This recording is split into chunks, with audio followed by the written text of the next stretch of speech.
Oh, yeah. Good morning. Hold on. Oh, that was all wrong. Hey, good morning, everybody. It's Patrick and the people, and it is Friday Eve. You have made it to Thursday. That is awesome. It's going to be a good day. Rich is on his way. We've got some other guests coming in, so it's going to be one hell of a show. Man, I'm hearing that we might have severe weather coming this weekend on Friday, maybe. So be prepared for that. Just be aware that that is coming for sure. Hey, I do want to mention right off the top here, if you haven't considered Fitz Auto, if you're looking for a vehicle, why not give them a shot? They're local. They've been in business for about 40 years, and they've done advertising via word of mouth for the most part, other than myself.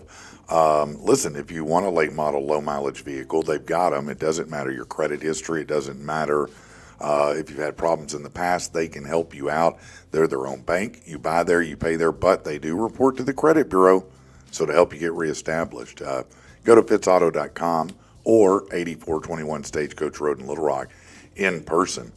Let's see, I've got all kinds of news that you can use today. So let's get it right into that.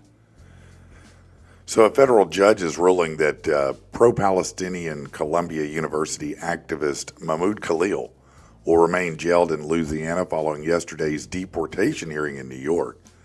Manhattan federal judge Jesse Furman ruled that he'll remain held in Louisiana while he weighs further arguments in the case.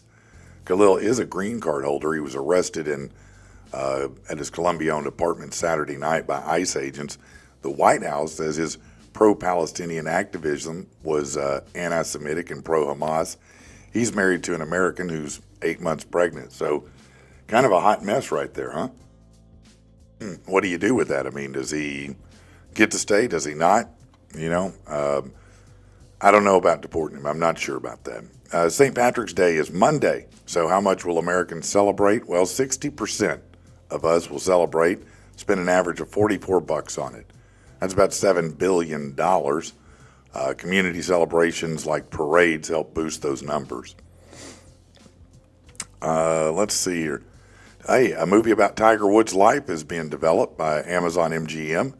Multiple reports say former President Obama and First Lady Michelle Obama's company Higher Ground is in talks to produce the film.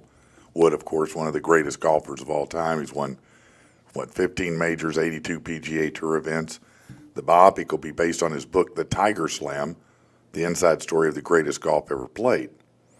It looks like Ronaldo Marcus Green, who directed King Richard, will helm the film.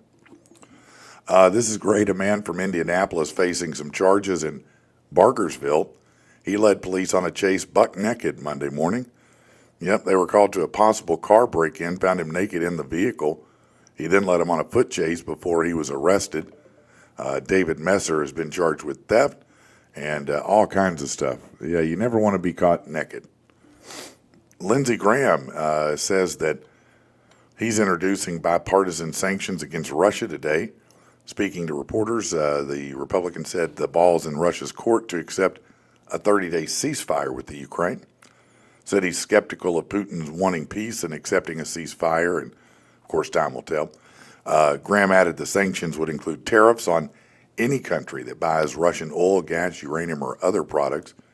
Graham added if they don't pursue the ceasefire with the same vigor as Ukraine, they'll be held to pay. I expect overwhelming support for my proposal. Might get it. He might. The action comedy Novocaine is looking to take the top spot at the box office this weekend. That film stars Jack Quaid, that's the son of Dennis, projected to do $10 to $12 million in its debut. That would be enough to dethrone Mickey 17, which will make $8 to $9 million in its sophomore outing. Also this weekend, the thriller Black Bag and A24's Opus with John Malkovich. Listen, if you have nail glue in your home, put it somewhere far away from your eye drops. Doctors at UC Health in Colorado have noticed a jump in cases where patients put nail glue in their eyes. Matter of fact, it's becoming surprisingly common for people to mistake nail glue for lash glue for eye drops. The problem is the bottles look too similar. Change the label on the glue as well as keeping it far away from accessories may be a good idea. You don't want that in your eye. Good news, guys. Sydney Sweeney, well, maybe for you. Sydney Sweeney and her fiance Jonathan Davino are reportedly living apart.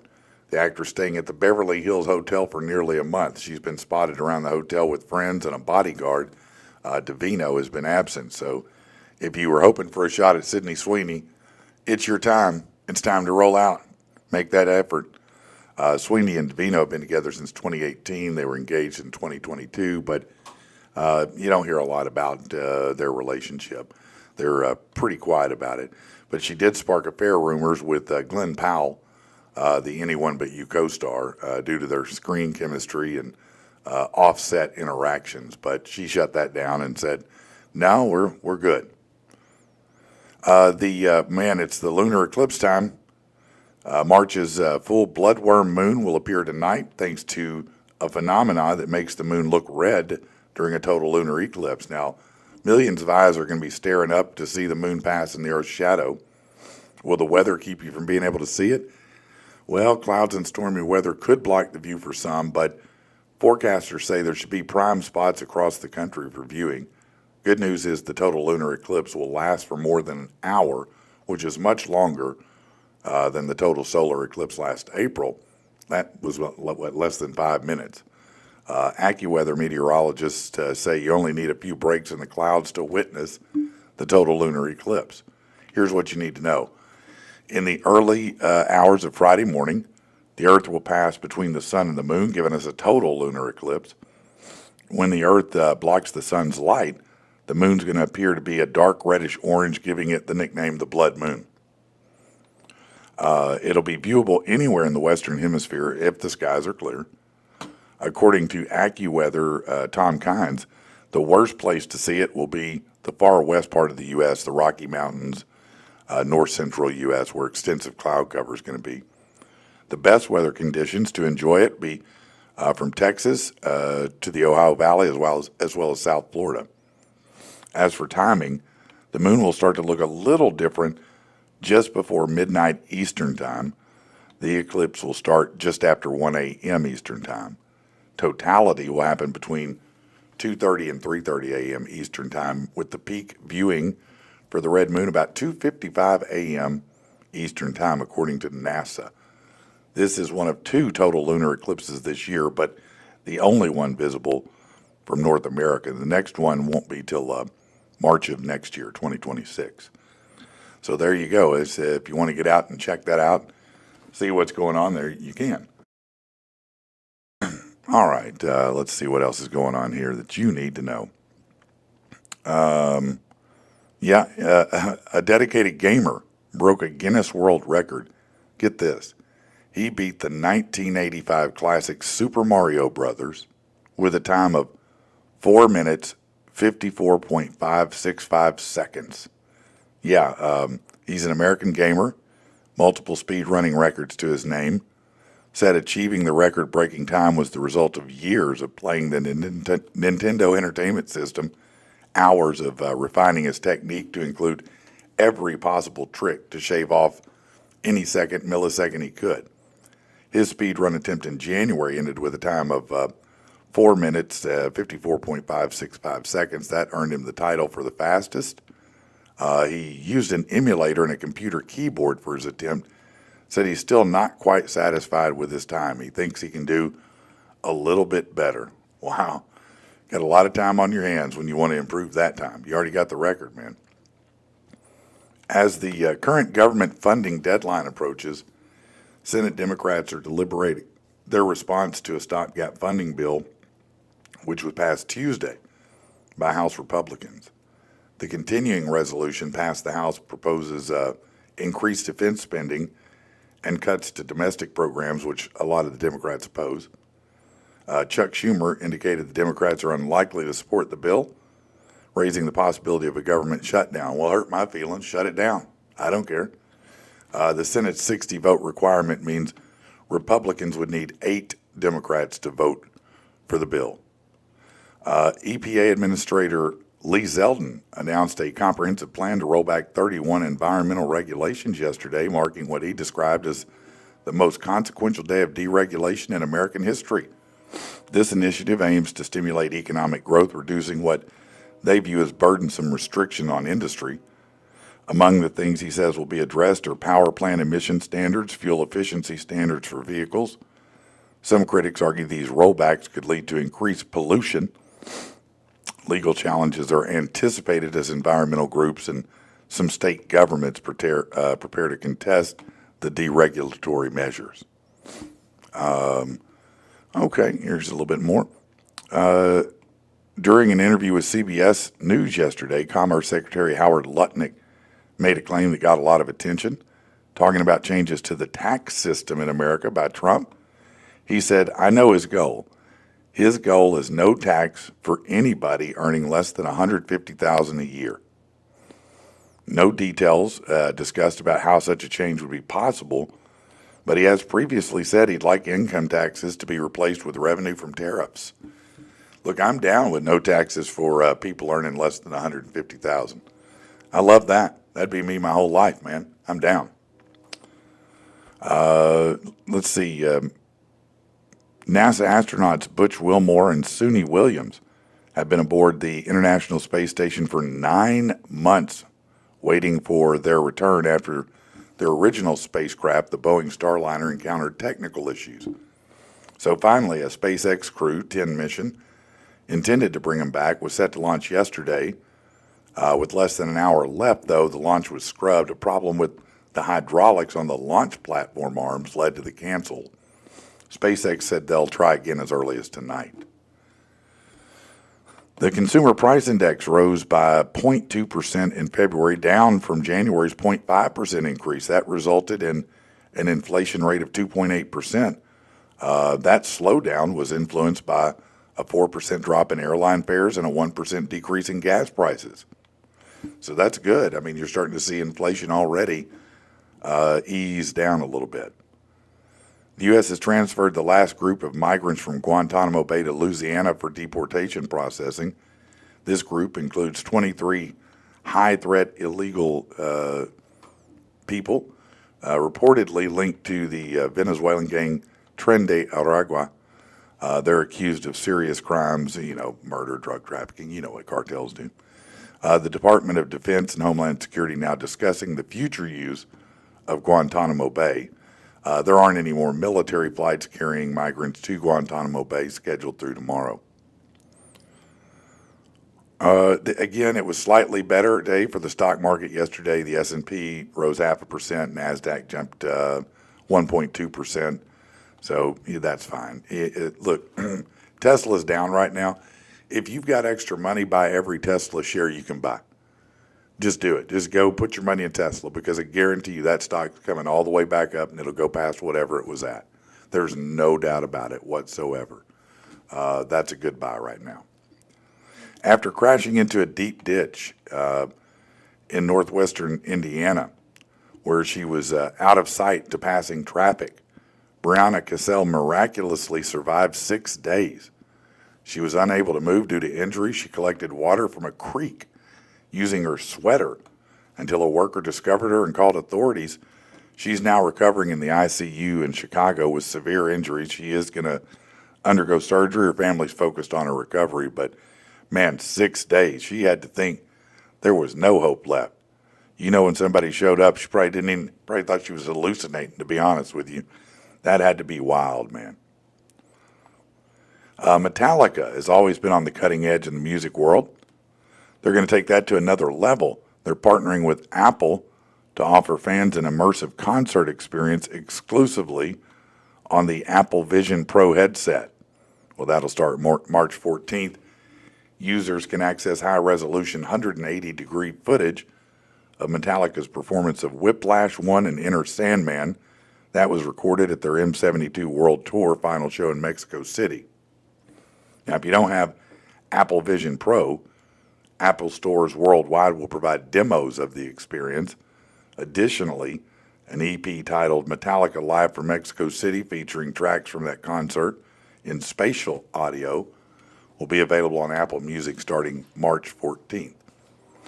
And Billy Corgan, frontman of the Smashing Pumpkins, getting ready to go full opera. A production titled Night of Melancholy and Infinite Sadness at the Lyric Opera of Chicago, commemorating the 30th anniversary of the band's album.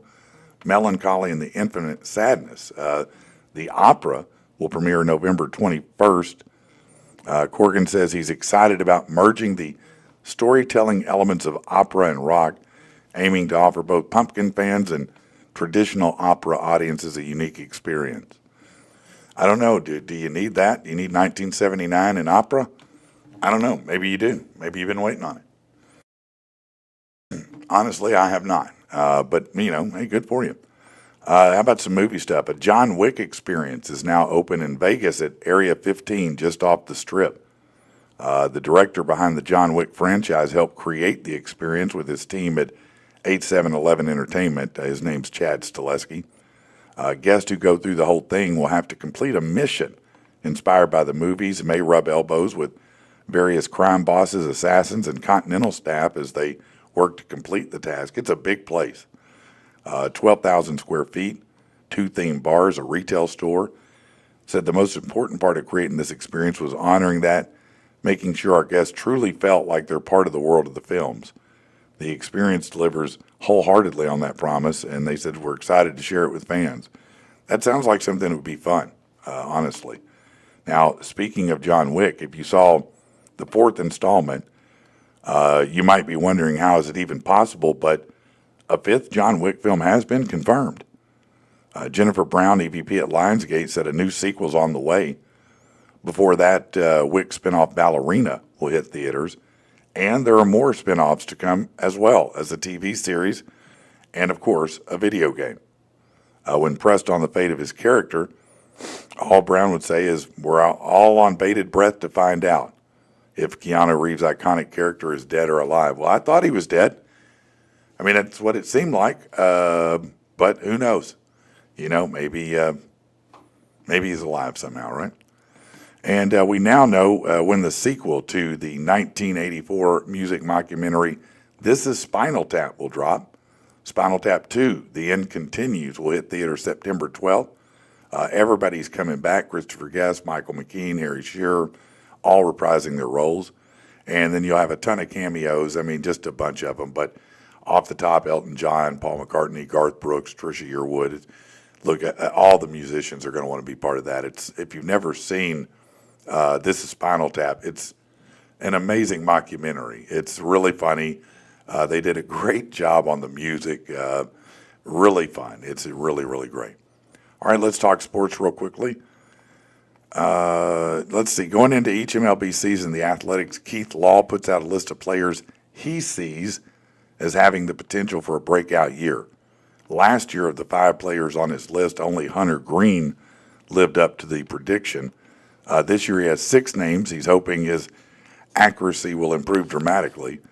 But he's saying Ivan Herrera hits the ball hard, should put him above the median range for catchers. He just needs to contain the run game more effectively to be effective in the post-Molina era of Cards ball. Joe Adell outfitted the Angels. He was rushed to the majors in 2020. Now's the time for him to live up to that potential and be one of the greatest prospect comeback stories. Junior Caminero, third base for the Rays. Going into the 24 season, he was the number 3 prospect in baseball. He can hit, and the batter-friendly dimensions at Steinbrenner Field will only help his offensive production. Spencer Arrighetti, he's a pitcher at the Astros. Better pitch location should help him live up to the potential he should have shown last season.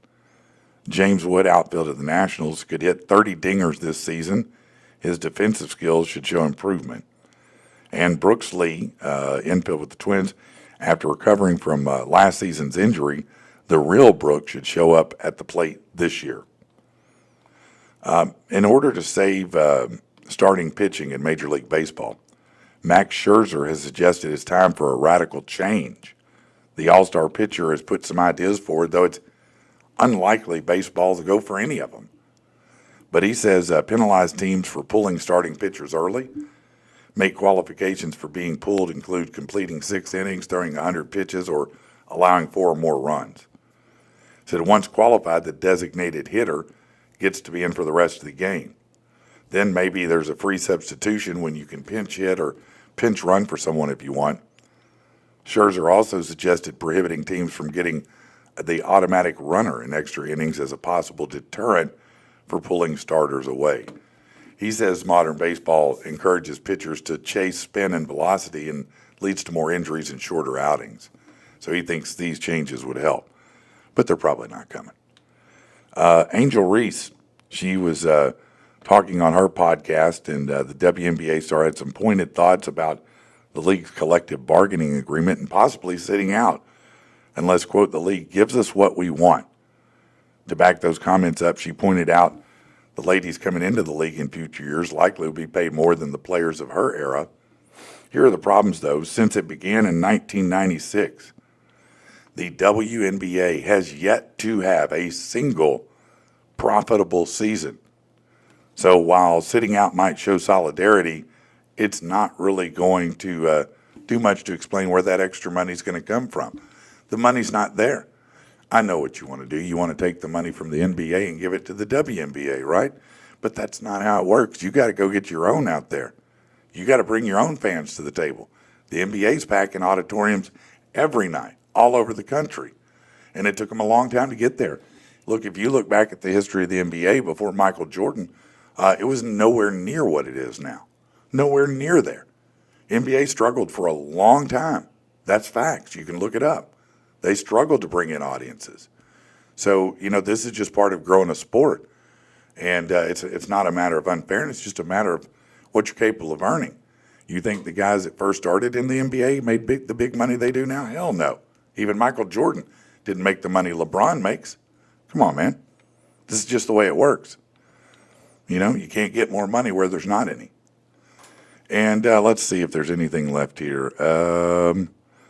Maybe one right here.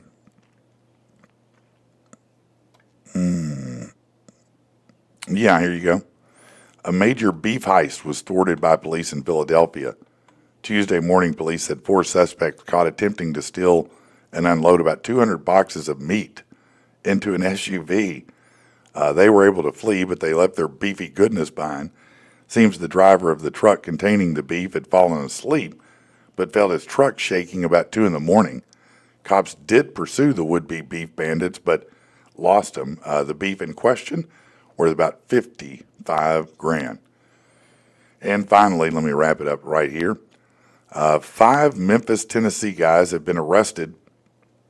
They were accused of blocking an intersection by twerking. That's right, a 2016 Chevy Malibu stopped at a green light at South 2nd Street in Union, where 4 men jumped out and twerked all around the car, and a 5th man danced on the car's hood. All 5 dancing fools charged with obstructing a highway or passageway. Well, that's what happens when you do clown things. But, that's kind of a fun one. You can't be too mad at that. So listen, I need to do something here real quick, but I am going to put this hot jam on you. Listen, if this don't get you going, I got nothing in your life for you. This is a good jam right here. It's a little bit different, but trust me, it's good.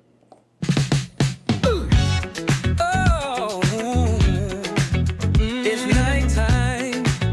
It's the right time. Feeling this groove. It's so sublime, yo.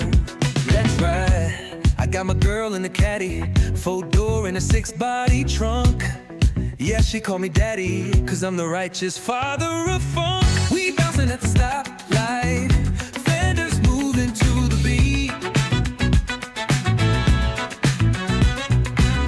Everybody wanna get in right, it sure don't matter the street. Slow rolling in the roundabout, 2 wheels lifted and curving out. Purple paint popping under street lamps, flexing so hard I almost caught a real cramp. Sitting cloud wrapped in my crushed velour, grab a Cuban out the humidor. That Haitian smoke is silky smooth, but it ain't got nothing on this funky groove. We bouncing at the stoplight, fenders moving to the beat. Everybody wanna get in right, it sure don't matter the street.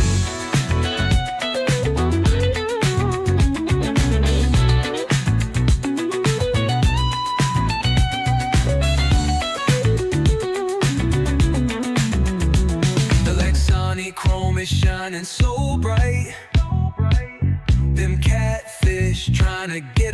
bite. It might be the car that book 'em, but it's that groove that cook 'em. It's getting funky here tonight.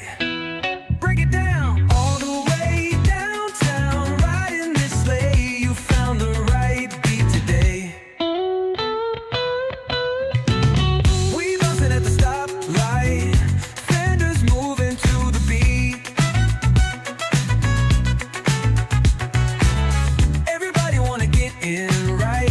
It sure don't matter the street. Bass slapping, toes tapping, act like it didn't happen. Let's ride.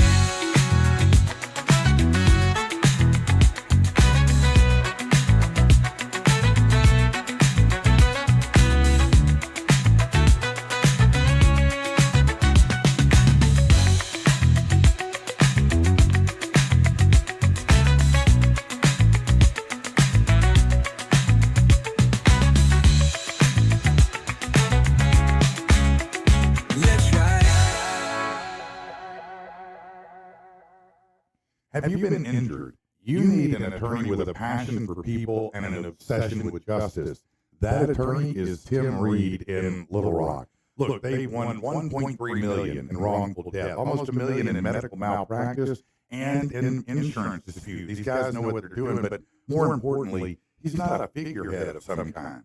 He's not just some person on a poster with a picture of a rig or a smile or his dog with him. This is a real guy you can text with, you can talk to, and who will take good care of you. He'll work with you personally to get what you deserve. Check out reedfirm.com, reedfirm.com, or give him a call, 777-7333. All right, we are back, and I got my buddy Eddie Fletcher from Eddie and the Defiance in here. What is going on, up, man? How you doing, buddy, man? I'm awesome, man. It's been a minute. It's been a while. How you been doing? I'm still kicking. I know that's right, man. I know you got a big thing coming up, man, the Beard Bully stuff. Yes, sir. Well, tell us what's going on, man. Man, we have our 5th annual beard contest. Yeah, man, this thing's getting bigger every year, isn't it? It is getting bigger every year. I remember when it first started, and pretty amazing, to see how far that it's come already. Come on up here and have a seat, man. You can come on up here and sit down, man. Mr. Brandon all dressed up. Yeah, man. Yeah. Just throw those headphones on and pull that mic up to your face. All right.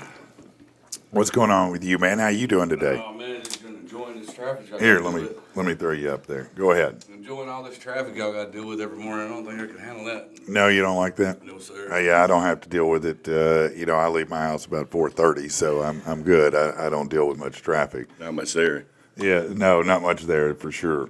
So the 5th annual beard contest put on by Beard Bully, right? Yes, Beard Bully and the Natural State Beard and Mustache Society. The Natural State Beard and Mustache Society. I love that. First of all, do you have all your contestants, or are you still getting contestants? We're still getting contestants. All right, so what do contestants need to know? They need to know if they want to get in. It's $25 a category. Okay. It's $10 for each additional category. Okay. So you could get in the 8 to 12 inch, and then you could get in the silver beard. Okay. So if you're all silver, you can get in that. Yeah, what all are the categories? Oh my gosh, man, we have like 15 categories. Oh, yeah? Yeah, so we have like anywhere from, what is We it? got 4 and under, 8 to 4, 8 to 12, 12 to 16. Mm-hmm. 12 plus. 18 and over. We got Whiskerinas. That's where the ladies make their beards. Yeah. We got a craft beard competition. That's where kids make their own. Okay. Get in there. And kids 12 and under are free. Their category is free. Okay. We're doing this for the children. Now, what do the kids, they make beards, right? Yeah, I've seen all kinds of. Because I don't know many 8-year-olds rocking a good ZZ Top. I don't know. I've seen some good mustaches. Yeah, no, I've seen those younger and younger. Yeah, you're right about that. You say it's for a good cause. What is it for? You say for the kids. It's for the children, youth, Family Services in Washington. Yeah, Washington. They kind of go through the court system. It's a troubled teen program. It's also children that's being pulled from homes that, Okay. due to neglect or something like that, and they're, Yeah. fostered out. Okay. So that's what we're doing 100% of the proceeds for. That's pretty awesome that you're raising money for that. I mean, that's pretty spectacular. So, How many contestants do you think might enter this year, guys?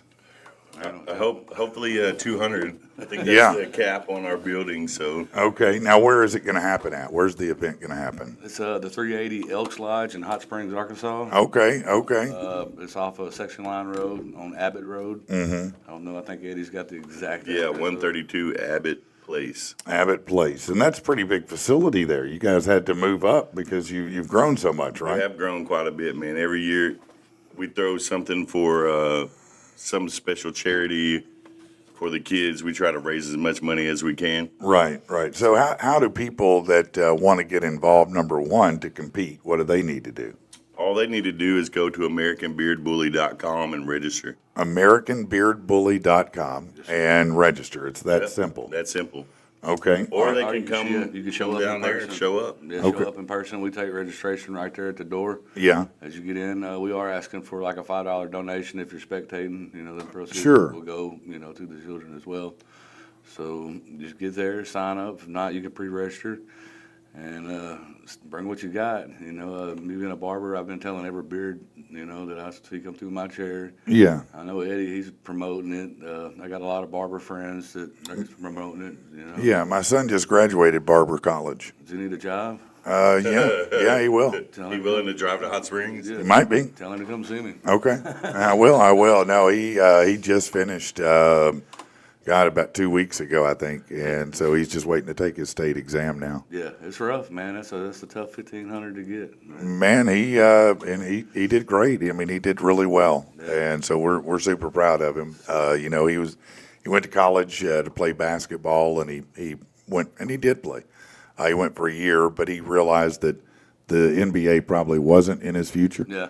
And after that realization, he was like, I don't know if I want to spend 3 more years doing school. Right. No doubt. And so he, set out to become a barber, and he's on his way now. So I'm super excited for Man, him. all you need is it's only probably 10% cutting hair. It's personality. Yeah. How you handle yourself. Yeah. Getting up every day and grinding. It's a slow process to build. It is, but he has the right persona, the right temperament. He's good with people. People really dig him. He's a cool dude. He's just one of those cats everybody likes. That's all you need. That's it. No, it's helpful, isn't it? It is, and that's something he can do until, he's 90. Yeah, well, no, And that's want something else to do. And That's right. He made really good money doing it. I don't, a lot of people don't think you can do very well, but it's just a matter of how much you want to work, isn't it? yes, and I mean, really. yeah, how much you want to work and what kind of services you're providing. Sure. But man, you can make anywhere from $200 to $600 a day. Yeah, Probably more if you wanted to, if you really wanted to hustle it. really. Hell, I should be a barber. I don't know what I need to get into the barber game. Hell, I could probably do that. So what else is going on with you guys, man? Not much. Brandon's running his shop. He opened a shop, last year? It was the middle of August of last year. Yeah, that's how long you've been open now? Yes, sir. And it took me about 6 months to get it built out. I got a real old school vibe going on in there. Okay. In the back, we got the I call it the Heisenberger Lab back there. Well, pick me up. Yeah, that's where all the beard bully making goes down. Eddie's put quite a bit of time and money into the place back there, so it's turning out really nice. That's awesome, man. And so we got a place to actually make all of our products. Tell people a little bit more about Beard Bully and what it actually is, because they hear the name, but they may not know what that means. Yeah, we make our own beard products. Yeah. Pretty much is what it is. All natural, handmade beard products. Okay, so what kind of products would those be? Well, we make beard butters, we make beard oils, and we make beard and body soaps at this moment. Okay, so let me pause right there. What is the difference between a beard butter and a beard oil? Because beard butter sounds like something that might happen after a double Dutch rudder. I don't know. I mean, So you're in the middle. no, I'm out. So the beard oil is basically, a lot of people tend to take shampoo from their hair and wash their face with it. The whole reason I even become a barber was in 2020 when we was having the COVID deal go down. I was still able to work because I worked on a truck and all I had to do was fill up gas and I didn't have to see people. So I was taking the stimulus money. And me and my wife was, investing in making this product. There was a product I was using that they started mass producing it, so it lost all of its integrity that that I was used to. And I was like, Right. I think we could make that, you know. We just started off, you know, playing around with it, just giving it away to people, and everybody was liking it. So then it just turned into what it is now. So I actually went to Barber College. I've been a welder my whole life. Okay, So I went that's to- a big change, isn't it? Yeah, yes, sir. So I did that, you know, 25, 30 years of my life. And when I wanted to solidify the product, so I wanted to go to Barber College to learn the skin, hair, and nails, Yeah. and then all that. So that's kind of how I got into doing the barber thing, and it helps. Of course, yeah. So Yeah, it's a lot more intense than people understand, the barber school, barber college. Yeah, it's a lot. Like I said, it's the toughest 1,500 hours that you'll do. You know. Yeah, I mean, it's a lot. It's probably easier on a younger person, you know what I mean, than an older guy that's got kids and a family. Right. Trying to take off every day, so it's a little bit more of a struggle. But the difference between oil and butter is, you know, a lot of people when they grow a beard, they can't get past the itchy stage. And Yeah. They want to shave it off. That's me. So the oil is basically more for your skin, to keep your skin moisturized and stuff, so you don't feel that Feel itch. that itch, right? The butter is more for like if you got a beard like mine and Eddie's, and you want it to feel soft and conditioned. Right. It's got a medium hold. It kind of holds it in place. Okay. And that'd be the difference between the oil. Okay, well, that makes sense. So if you got a big beard, you need to keep it buttered up and, Right, and right. soft so you're not burning up your girl's face. That's right. And it smells good to the ladies. Some of the ladies buy the products and use them themselves. Yeah? Yeah, because they are all Well, because ladies can have beards now. Oh, no, that's not what you mean. I'm sorry, that's a different thing, okay. So, you know, you launched, you started with a product that you really were making for yourself because the other one kind of failed for you. Yes, sir. And so many people were interested in it. It kind of morphed into a business. Now you've gone to barber college, you've opened a shop, you've got everything going here, man. Yeah, trying to. Yeah. So, you know, I would think, based on what you guys do, that you probably are pretty good with trimming beards. Oh, yes, sir. That's my nickname's the Beard Boss. That's a lot of people who come to me just for beard cleanup. But they like to see a guy with a beard just going to touch their beard. I mean, a lot of guys come in with these horror stories. Oh, they shaved off more than Yeah. I wanted. And, you know, and I get it. You know, I don't want nobody messing with my beard. But, Well, yeah, if you've never had one, you might not understand. yeah, so it helps a lot, you know, in my chair for sure. I get a lot of beards that come in. But I mean, it's down with the straight razor shave, and just how you, like I said, how you do yourself, and you know, handle your services. I know both of you guys are old enough that I can remember, you know, 30 years ago that, man, you know, people didn't rock the beards as much. You know, it was kind of not in style. You know, they wanted everybody to be clean cut. Yep. And I don't know, something happened probably about 10 years ago where beards just started moving in, and probably 5 years ago they took over. Yeah. I think it was the Duck Dynasty whole movement. You think Duck Dynasty that ushered that in? I hate to say it, but Brandon and I had beards way before that show came out. Yeah, no, I know you have. Yeah, I for mean, sure. So we play music, you know, obviously we've been in the same scene, and I've known him for probably about 15 years now. And I remember 15 years ago, me and him had the biggest beards in the scene. Right. Yeah, no, it makes perfect sense. Yeah, you guys have been rocking them a long time. I think I've cut mine off twice since I've been 19. Twice? Yeah, once for a job. How long did it take you to grow what you got there? I'm not sure. I got a 14-year-old kid that's never seen my face. Oh, wow. So, That's amazing. A 14-year-old kid that's never seen my face. I never heard it put that way. That's funny. Yes, I trim it up. You know, I'm about to go when I leave here to the shop, see my boy Shay over in Benton. He's got Okay. a barber shop over there. Yeah. That's my barber. I go hang out and see him. And his, Which one is it? It's called the shop. Oh, I know the one. In Benton over Yeah, there. the nice one. Yeah. Yeah, I know. I'm very familiar with it. Shay's awesome. He's the barber's barber, Yeah. Yeah, okay. So all the barbers go to see him. pretty much. That's cool, man. That's cool. Yeah, he's a good dude. He lives in Hot Springs, actually. He comes to my shop probably once a Saturday a month Yeah. and just hangs out. He don't have no stress. Now, look, you know, barbershops are known for being places where, you know, guys come and hang out and have a seat and just chop it up. Does that go on there? At my shop? Yeah. Yes, sir. Mine's actually called Brazeal's Barber Lounge. So, like I said, it's all vintage. I got a bar. I got old school parlor furniture. You know, the bar stools. So, like, I don't have TVs. I don't believe in TVs in the barbershop. Yeah. You know, a lot of people will have TVs where everybody's watching it. So when you come into my shop, it's strictly music and everybody talking. Yeah, no, that's how I like to, I like to go in and fellowship a little bit, chop it up, talk, have a good time when I go to the barber. Yeah, and I feel like if you have TVs, you put too much in there like that you don't get to have that experience. Yeah, you're not really having the same interaction, if the TV's babysitting them. You're not building that rapport and that And relationship. they're watching TV and you're moving them and they're still watching. Right. Yeah. You're trying to get your line straight. It's just get over here. They have you a shot of whiskey while you're waiting. Yeah, we got like I said, Barb. We don't sell alcohol, but we do. You can help yourself. Right. There's some self-serve stuff. Yeah, don't come in there and yeah. get plastered, but if you need to relax. Yeah. Right. So we the edge do we do the hot towels, cold towels, and then do the straight razor shaves. Everything. Yeah, So man. it's cool. I think I'm getting ready to switch to a straight razor for daily shaving. Yeah.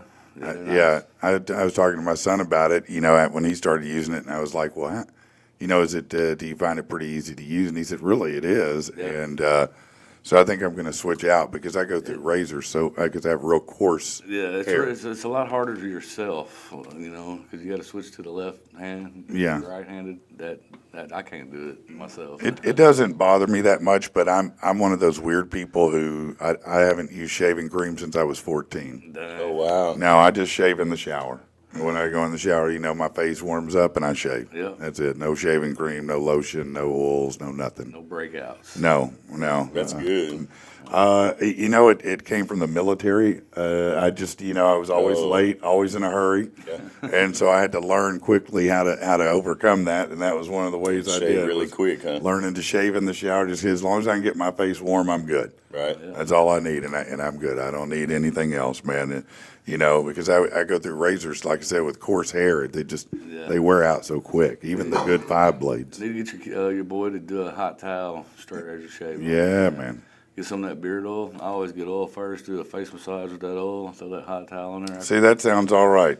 That sounds like something that's all right there. Yeah, come here, get a little face massage, get You your go down and oil. see Brandon, get your first one, so you know. Yeah. Yeah, what it's man. like. I'm actually working. I've been looking into getting a massage therapist to Oh, yeah? get me a booth going on a massage therapist. That's great, man. That's That's an underrated thing for sure. A massage I therapist. feel it'd be a good add to the shop, man. Yeah, no, it's always good to have that.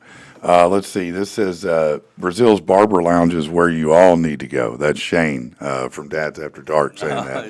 Yeah. Shane and his big Outlaw. old beard. Yeah. Sir, they're actually going to be there. They're one Are of our they? sponsors. Man, they're great guys, man. We've worked with them 2 or 3 times now, and it's awesome working with them. Yes, There's some funny guys. We like going on their show. And, Yeah, we went over there. Rich and I went over on their show, and they made us eat some crazy shit. Yeah, Yeah, read that I watched book. that. Yeah, and then read a book. Yeah, Yeah. which was great. It was about Brenda's beaver, and Yeah, so it was a yeah. lot of fun. We actually met them, or I did. The first time I ever met them was about 3-4 years ago at a beard competition. Yeah. Put on in Little Rock, and they was into travel baseball. I used to coach a lot of travel baseball, so we just hit it off, and then we just started working together. We both, are charity-driven companies. Yeah, So it just worked out, and we've been super cool ever since. So can't thank them guys enough for everything they do for the the people they do it for, and you know what? They're good guys, and in this, it's a very dog-eat-dog world when it comes to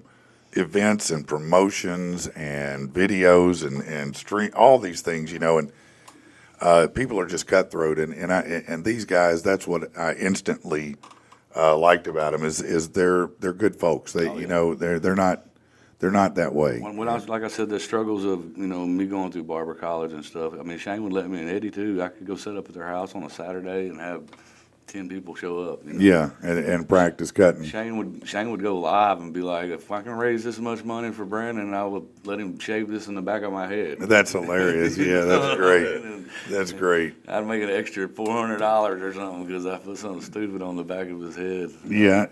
Did you do that a few times? You cut something silly in the back of his I head? just once in Shane's head. What did you cut in I it? think he was a rival baseball coach wanted to put their logo. Their logo on there, so you cut his logo on there? That's great, man. It's great that you could do that. It looked kind of shy still, but Well, it's for it was for an event. It was a stunt. it was just a name across. That's the back. great, though, man. That's hilarious. But it was good, and they did like a Super Bowl square, and I didn't even know they was doing it for me, man. And they did that and presented me with it. I about teared up. I bet, man. I bet. Helped me pay a bill or two, So I know that every barber's different in where their passion or their greatest strengths are. And I was listening to you talk about that.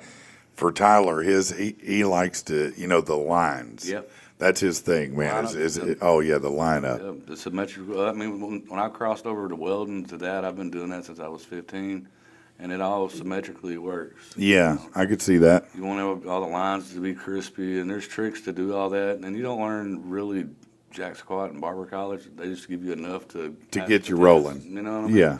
So a lot of it you got to pick up on your own or watch other people. And I went to actually a Texas school because I live in Arkadelphia, and I went on the Texas side and did 1,000 hours. Arkansas requires 1,500. Mm-hmm. So could have been a Texas barber, but I come over here and they wouldn't allow me to do just 500. I had to do 600. So I actually got 1,600 hours in. Okay. But the difference in the Texas and the Arkansas schooling system was, just totally different. Really? What was how was it different? And over there in Texas, man, we had a really good curriculum. We actually took hand, tests every day. Okay. We had clientele that came through. I was cutting 13, 14 heads a day. Yeah, so that's how Tyler's was. He went to Washington. Yeah, Washington. Yeah. So that's a good school, man. That's a good guy. I watched a lot of research on him. Man, that dude Arlo is his name. Yeah, Arlo. I got his name, number in my phone. Yeah, man, that dude has done a lot for the community. Yes, he has. Continues to do a lot for the community. But they're serious business about that school, and they have a lot of people that come through every day because it's an active shop where you can come get a cut. Yep. And that's one of those things, you go over there and you get yourself a deal on a haircut. And they're students, but they do have instructors there to make sure you don't get butchered or anything. They try. Yeah, it can happen. It can happen. You can get a bad cut. Yeah. But it's a less expensive way to go if you want to try them out. They was $7 to $12. Yeah. Over there. But I was getting in the cuts. When I come over here, I had to get a GED. I quit school at 15 and never had a GED. And I could always get a welding job because I could weld. Right. I got ready to go to barber college, and I was like, dang, man, I didn't have the cash. And so if I went and got a GED, I could get a Pell Grant. Yeah. And I went in there, asked some ladies at the Arkadelphia educational deal, like, how long does this take? And they're like, you can do it in 4 weeks, but nobody does it. And they're used to dealing with these young kids that just their mom and dad's got right. They don't even want to be there. And yeah. I was a breath of fresh air for these ladies, because I was like, you tell me how to do it in 4 weeks, I'm gonna get it. Yeah, no, that's how I am. Let's expedite this. Yeah. How can I get bonus points? Tell me what the extra credit is. So I killed it in 4 weeks and went That's sweet. straight from there to the barber college. I went to 2 different ones over in Texas, and the first one I went into, I just felt uncomfortable. They just kept talking about those people, and and I was like, well, I'm going to go over here and check those people out. Mm-hmm. So I go over there. It's a black-owned school, and Charles and Ben was just great guys, man. The vibe I instantly got when I went in there, and I'm 38 years old at this point. Yeah. And it's all 19, 20-year-old kids. That's right. Yeah, my son's 22. It's mostly, black guys and Hispanic guys and stuff like that. So I'm like one or two white people in the whole school, probably 200 or so. Yeah. But they treated me like family, man. And I learned how to cut all types of hair. Yeah, and that's invaluable. Yeah, That's what you have to be able to do in that line of work. Well, yeah, you really do. Because a lot of people don't realize that it's a completely different cut game. Yeah, you got guys that can do fades, but they can't do shear work. You got Right, guys that yeah. can do shear work, they can't do fades. Yeah, no, cutting white people hair is different. Yep. It is. That's just the truth. It's different textures. It's different ways that it lays. It's different, ways that you do different things with it. And I've learned that through Tyler. Yep. So, it was great for me to have that experience because now there's no, I'll cut women's hair. I'll do long layers. I just did my stepdaughter's hair the other day. Yeah. So where did you grow up in Arkansas? Yes, I grew up around Stuttgart. Stuttgart? Yeah. So you duck hunter? No, I hate it. Hate it. I would too, to be honest. I don't want to traipse out in the cold and the water. I know that. Well, it just sucked living there, and it was like a tourist time of year, and they would just come in and take over your town for a month. Right. Hold it. Hey, will you pull that door for me there, man? Will you pull that door? Thanks, guys. Appreciate y'all. Ass clowns. Anyway. They know what's going on here. So, Eddie, what's going on with Eddie and the Defiance, man? Oh, man, not much. Lost our guitar player and bass player a couple months ago. Yeah. Have some new guys in the band. So, kind of getting them integrated into the band? They're not really new guys. They're just new to my band. Right. They've been in the music scene. Zach Rogers has been in a band called Psychosis. Yeah, I know Zach. Probably 40 years. He's Yeah. an old guy. And he's helping us out. Old guy. He's an old guy. No, I love Zach. Oh, you're such a spring chicken. I hear you. Yeah. You just say veteran or something. Yeah, he's a veteran. Yeah, that sounds better. That does sound better than he's the old guy, yeah. No, I No, appreciate it. but got them, and we're just trying to take it easy and get some things worked out. Yeah, okay, all That right. and the beard thing is pretty much our gig. I do the beard bully part-time. Sometimes it seems like it's full-time. No, I understand that completely. I have something similar. You're sitting in it. Yeah. That's it, yeah. So we go out and do events where we sell our product. Yeah. All over the state. We did the Wings Over the Prairie in Stuttgart. It was a Okay, 2-day event. It was pretty sweet. Thousands and thousands of people.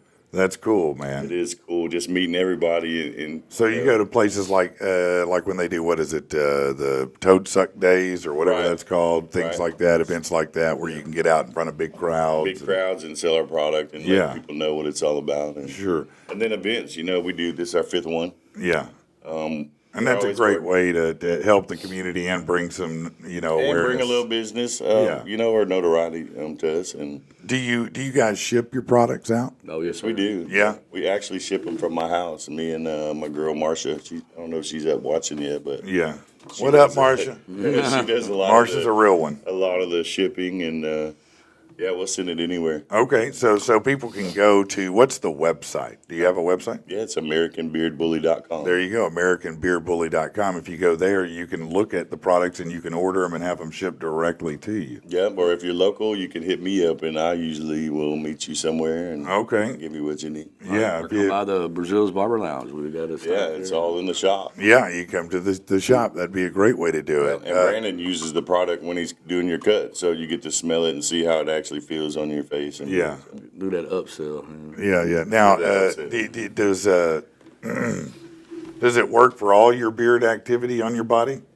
Your beard butter? Yeah.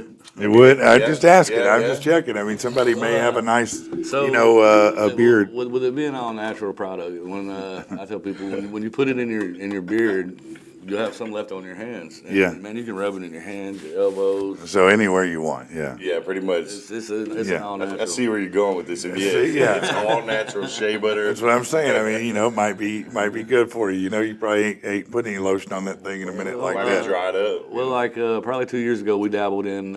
So the Beard Bully is based off of mine and my wife's bulldog, Louie. Okay. That's our little logo. And then we had bought him a girlfriend, and Elsie Mae.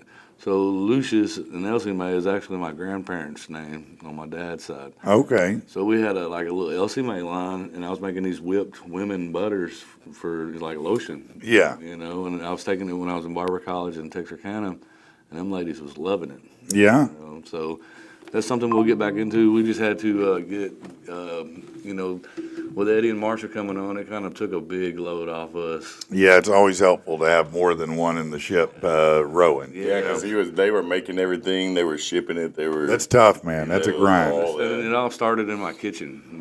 But that's how business is. I mean, look at this. We're just now at a point where we're not underwater Yep. doing this. But but in 4 months it's not too bad. I mean, Right. it's been great. We're having a great time. But it's a building process. I mean, hell, probably over half the people don't even know I'm doing this. Probably not. To be honest with you, I mean, if I'm keeping it real. I didn't until Shane said something. Yeah, we've started. We're starting some advertising now, which is good. That's good. But little by little. It just takes time to build it, and that's that's what this is all about. We're all lifting each other up and trying to get there together. I mean, that's what it's about, ain't it? Yeah, that's definitely what it's all about. If you can't help somebody else out, then what the hell are Well, you doing here? I've known you guys. I've certainly known you a little better, but I've known both of you for a long time, and I know for a fact that's what both of you are about. You've always been about that, and I think that's one of the greatest things.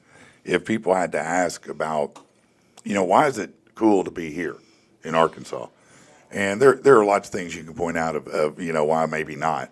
But I love the spirit of people, how helpful people are here, and how people help each other here. Yeah. Because you don't see that everywhere, and a lot of people probably take that for granted, man. I think so. Yeah, I mean, for real. Yeah. And a lot of people move here because of the Southern hospitality. That and the cost of living's nice. Unfortunately, last year we became the most moved to state. Unfortunately. Unfortunately, people are starting to figure it out. Well, just me being in Hot Springs, a lot of tourists come to, or, I always ask somebody when they come to my charity, you live here, or you just here visiting, or, whatever the case may be, or they'll be like, I just moved here. So I just moved here at least More than anything. 50 times a week. Yeah, You know what I'm saying? I believe that. We just moved here, and it's from everywhere, man. It's from all over the place that they're coming from. So. Oh, I get it. As a realtor, I get the same thing, and I can't tell you how many people that I'm talking to right now who are moving here from California, from Arizona, from, there are a lot of them fleeing. Yeah, they're fleeing the West Coast, a lot of them. They're refugees. Yeah. Basically, is what they are. All right, so AmericanBeardBully.com. Yes. You can also go to Facebook and also Brazeal's Barber Lounge, Yes. and you can find that on social media. Oh, yeah. Is there a website for it as well? Yes, Brazil's Barber Lounge. .com. We got like an app set up, so I got an app service so you can go on there and look at pretty much just Google the name, Yeah. and it'll take you through the steps to all of our Google reviews there. But I actually got an app instead of a website, actually. Okay, that's cool. Yeah, no, that's helpful. Where you can set your appointments. I bet do everything. You set it up in your phone. You automatically get 30 points when you fill out your little profile. Oh, okay. So you got a little point system. Yeah, and then when you reach 300, for every $1 you spend, you get a point. Okay. And when you reach 300, I'll give you a free haircut. Okay.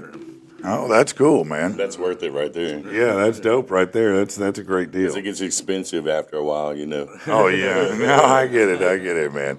All right, well, let's take a little bit of a break here, and we will be back in just a minute, okay? You know what, as a real estate agent, I've seen lots of homes get caught up in probate. That's when somebody dies and they don't have a will. And the next thing you know, siblings are arguing over houses, possessions, cars, things like that. That is a nightmare you don't want any part of. You're going to need some help. You need someone with experience. You need Riggin Law. Okay, RigginLaw.com. Kristen Riggin there and her team are amazing at guiding you through this process. Look, you want to get what's coming to you, but you don't want to have to fight with everybody to get it. Just get Kristen to do the work for you. Go to RigginLaw.com. When you have questions, you have concerns about an inheritance, about anything like that, RigginLaw.com is the solution. Check them out.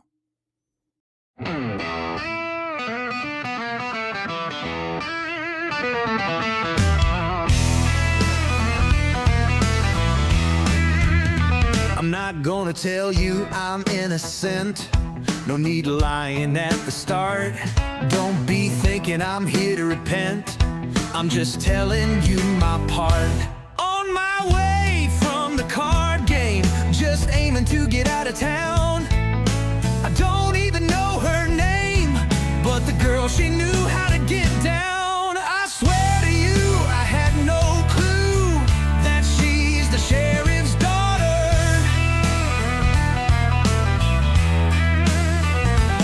Hell, I was just passing through. Would have picked any blonde, but not her. Cut through 2 dark alleyways, I can hear their truck roaring. No matter how much the hand paid, I should have read the warnings. No doubt she was 12 out of 12. That little sweater was popping. Small town girl, big bombshell. But that sheriff, oh, he wasn't stopping. I swear to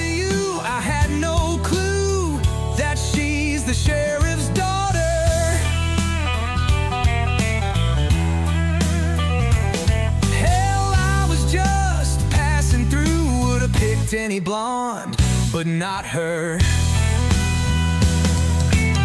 I know he wants to throw away the key, but I've gotten out of worse before.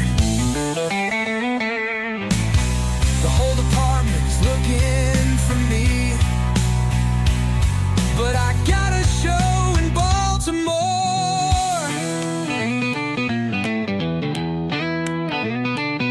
I swear to you, I had no clue that she's the sheriff's daughter.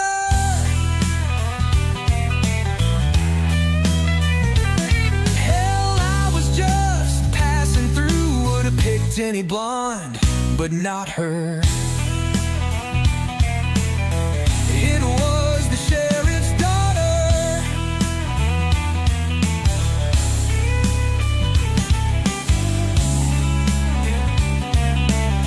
It was the sheriff's daughter. I'm not gonna tell you I'm innocent. No need lying at the start. Don't think I'm here to repent. I'm just telling you my part.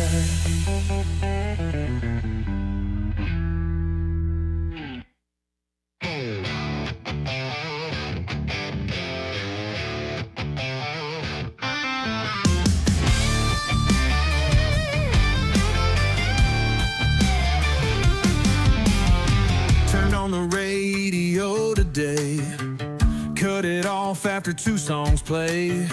Whatever happened to rock and roll? Everything is sad and it blows. Huey was singing now about the heart. ZZ Top jammed about cars. AC/DC shook us all night long. Why are all the good times gone? I just wanna get in my damn car and bump up the speakers without hearing all these songs about depression, dope, and tweakers.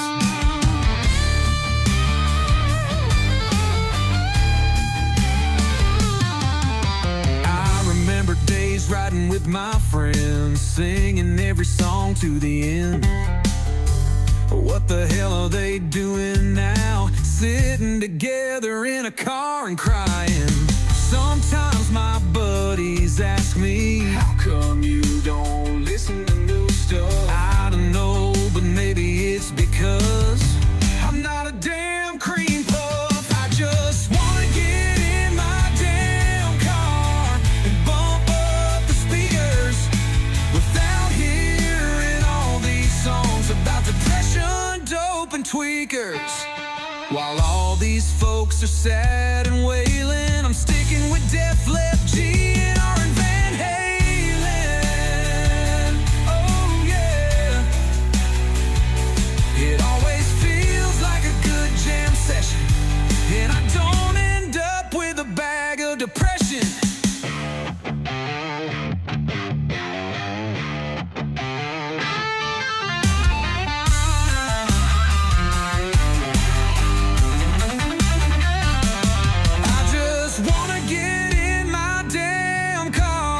And bump up the speakers without hearing all these songs about depression, dope, and tweakers.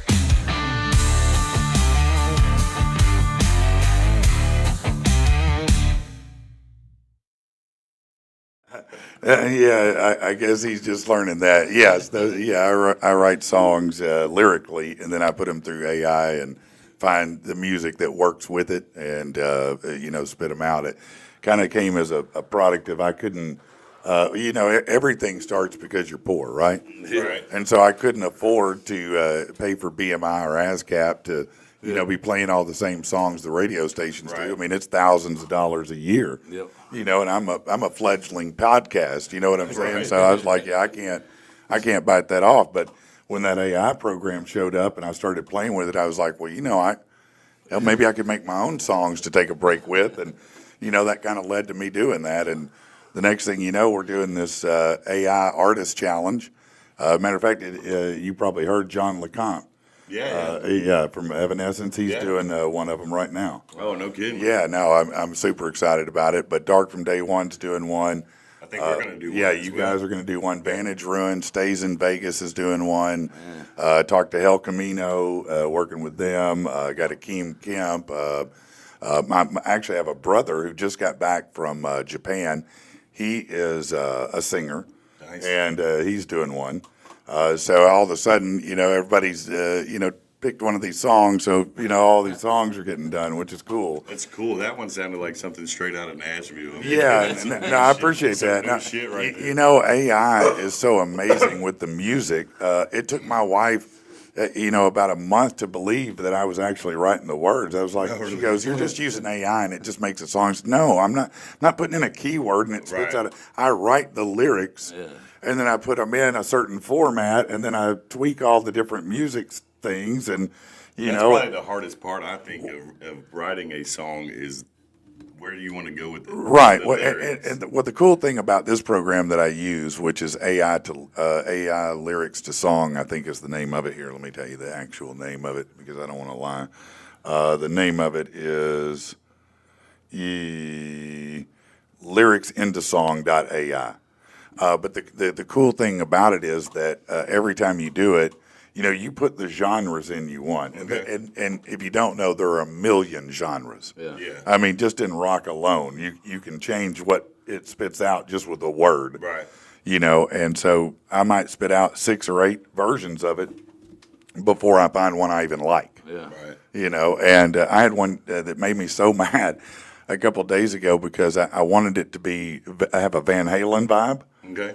And so I kept all these different genres, but there must have been some words in the song because no matter what I did, it kept making it country. Oh, no shit. And I was like, well, shit, I guess I give up. It's a country song now. a country song. It clearly this AI thinks I've written country lyrics. So it doesn't matter if I put metal in, No. it's still country. That's a genre now, isn't it? Country rock. Well, country metal, yeah, Country for metal, sure. country Country rock. rock, yeah. As a matter of fact, the guys, John Bailey and the Heathen Revival, they're doing one too. Oh, there. And those guys are kind of a country hard rock band, and they're Right on. really good. Matter of fact, we're shooting a music video for them here Sunday. Nice. Yeah, man, it's pretty cool. They've got a song called Tattoos, and it's a badass. If you hadn't heard that track, go find that track. Right on. It's a damn good track. All right, man, I want to thank you guys for coming in and hanging out, man. I'm so glad you did. I want to get Rich over here. Nice. If you can stay, if you guys want to Yeah, stay, you're I can sit welcome right to here, stay as man. long as you want. You can pull that chair over here. But let me swap you on that edge and All put right. Rich right here real quick. Swap 'em out. Yeah, we're gonna do a little swap out here. Here, matter of fact, let's do this Right. while we're swapping out, so you don't have to deal with it. Let's. You know what, as a real estate agent, I've seen lots of homes get caught up in probate. That's when somebody dies and they don't have a will. And the next thing you know, siblings are arguing over houses, possessions, cars, things like that. That is a nightmare you don't want any part of. You're Been there, gonna done need some that. help. You need someone with experience. You need Riggin Law. Okay, RigginLaw.com. Kristen Riggin there and her team are amazing at guiding you through this process. Look, you want to get what's coming to you, but you don't want to have to fight with everybody to get it. Just get Kristen to do the work for you. Go to RigginLaw.com. When you have questions, you have concerns about an inheritance, about anything like that, RigginLaw.com is the solution. Check them out. All right, we are back, and now we got a full house going on here. We got Rich Rockwell in the house, baby. What's Good up, morning. dog? Good morning, man. Sorry for being a little late today. Last will you night. pull that cell phone off? I don't know why, but if Oh. you have a cell phone on the table. Yep. that's Oh, right. you know that. Yeah, that's I right. thought it was Yep. his. I was trying to be We're trying to nice. set up. I would have told you get that shit off the table. Right? Oh, man. No, it was just one of them nights last night, where you're laying down to go to sleep and your brain just decides, hey, I'm going to run over every decision you've made in the last 38 years. Yeah, no, it happens sometimes. I go through these phases that I don't really understand. I mean that sincerely. Yeah. Where I'll go 2, 3, 4 weeks, and I'm sleeping 2, 3 hours a night. Yeah. And it can get tough sometimes. It can. You know? Thank you, Tammy, though, for waking me up. She, babysitter called me. Oh, was yeah. like, hey, are you, on your way? And I was like, Yeah, I will be. I'm here shortly. yeah. No, I have managed to leave the house in Benton and be here in 16 minutes. Yeah. Right. Yeah, I've done that. And that traffic was horrible on the way in. Oh, I at was that gonna- time of day, yeah. Yeah. I was like, I see why we do this at 6:30 in the morning. I hate being in traffic more than almost anything. It's standing in line in traffic are my two greatest enemies in the world. Especially when you have to be somewhere. And Yeah. You're like, just get out of my way. Yeah, no, you hate It's everybody. always worse. Yeah, When you have to be somewhere. Right. no, you hate every driver on the road then. No matter what. You're like, just get out of the damn way. I did make the decision, though, because when I got in the car this morning, I was like, all right, I know I've got enough gas to make it to the studio, because I was going to stop, but last time, that didn't turn out too well for me. Yeah, so. no, I remember you ran over somebody and drug him like half a mile. Half a mile. Yeah, he drugged some guy from the gas pump about half a mile, didn't you, Rich? Yeah, something like that. No, not quite. No, but he did bump into I somebody. did bump into him. I was in a rush. I was trying to get here, and I had to stop for gas, and he was walking out of the store, and I had to pull up to the pump a little bit more to get to reach Right. my car, and I was paying attention to the pump, didn't see him, and next thing, right out my hood, and I was like, oh shit. Sorry, man. My bad. I'm in a hurry. You good? Okay. That's where you're going. Yeah, no, that dude missed a great opportunity there because I'd have flopped like LeBron Oh, man. James. I'd still be getting paid. I'd have been laid out in the parking lot. My back. Oh, my God. Yeah. Hey, what were you going, 40? Oh, my God. Right. Slow down. That's great. Hey, listen to this, guys. They do things a little bit differently in Japan, to get, as far as parenting goes. Right. I don't know if this would fly here, but I kind of like it. If you're at your wits' end with your kids, time to call in the demons. What? That's right. Demon. A parenting app. It's called Onikara Denwa, or Phone Call from a Demon. Has been developed by a Tokyo-based company called Media Active to assist parents in managing their kids' behavior. So the app simulates a phone call from a demon, Holy shit. aiming to encourage kids to behave appropriately. The app's latest update features, all kinds of different theme messages, but the messages are directed at kids who don't listen to their parents, refuse to go to bed, won't eat their food, fight with their siblings, don't keep promises. What's it called? It's Are you looking it up right now? you see it right here. Hold on, let me. That's it. Yeah, Onikara Denwa. You act like you got some badass kids or something. Yeah. The messages come in the form of an incoming call to make it believable to kids. So the demon calls the kid. And here, look, That's creepy. Oh, that's kind of creepy, man.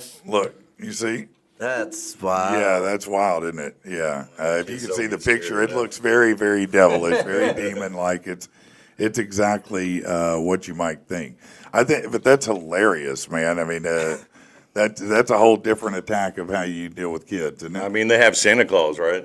Yes, they Call do. They do, Santa Claus, yeah. And you Yeah. can kids text being good. them and whatever, yeah. yeah, Might as well have the flip side. well, no, they a lot of cultures over in Europe, what do they have? Krampus. Yeah. Yep. The big he's kind of a demon, like a Christmas demon. Yeah, scare the crap out of the kids, the No, bad they, kids. They love Krampus. They treat it like Santa. They have big parades and everything. And clearly it's a hideous monster. Yeah, it is. Dad's After Dark says it's called a belt in America.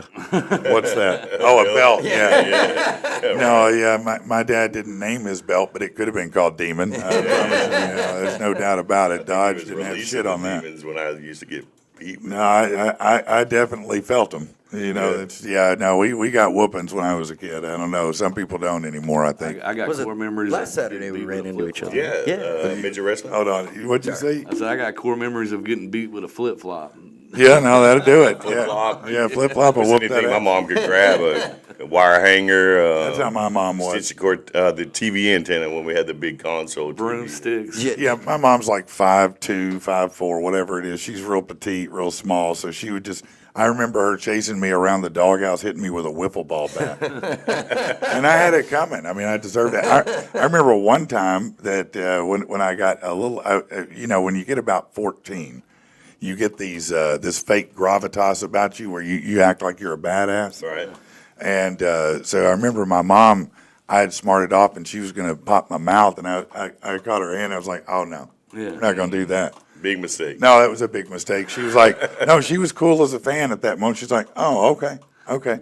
And I went on, not thinking about it. About 30 minutes later, I'm walking down the hall. She jumped out of a dark room and busted the hell out of my face, man. Surprise. She was like, don't you ever think you're going to stop me from being your mom. You understand? Yeah. Anytime you get the, oh, okay, if that's what you think, okay, Yeah. from a parent, just know, Oh, yeah. like, you've wrote the check. Eventually, it's going to get Yeah, cashed no, at you, some point. you're Yeah. exactly right. As soon as their demeanor instantly changes, they're like, oh, no, that's cool. Yeah, no, that's okay. cool. Yeah. Roll Wait, with that. No, I'll you- wait till you forget about it. Yeah, you're in and I'll catch trouble. you slipping. Yeah, no, you're in big trouble. Big trouble. I was raised by a single mom, and I used to get my ass beat all the time. Yeah. Yeah. Well, I was just a bad kid. my mom did spank us. She wasn't that great at it. I mean, it hurt, but it was pretty weak. You know? It was, but it didn't matter, because if you get a whipping from mom, when dad got home, I was going to get the real one. The real one. Yeah, that was just Yeah, the warm up. yeah, that was- Yeah, Yeah. no, that was always, as anyone says, the worst thing you can hear is, I'm going to tell your dad. Yep. You know, because I'd be hidden out forever. Yeah. You know, Please don't tell You me. didn't want to come home.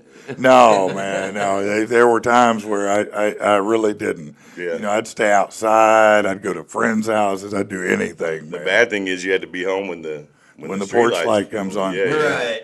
Yeah, no, that was the rule. If the porch light, when the porch light comes on, you come home. Oh, yeah. And you better be in distance to see it. Now, they didn't care what I did before that.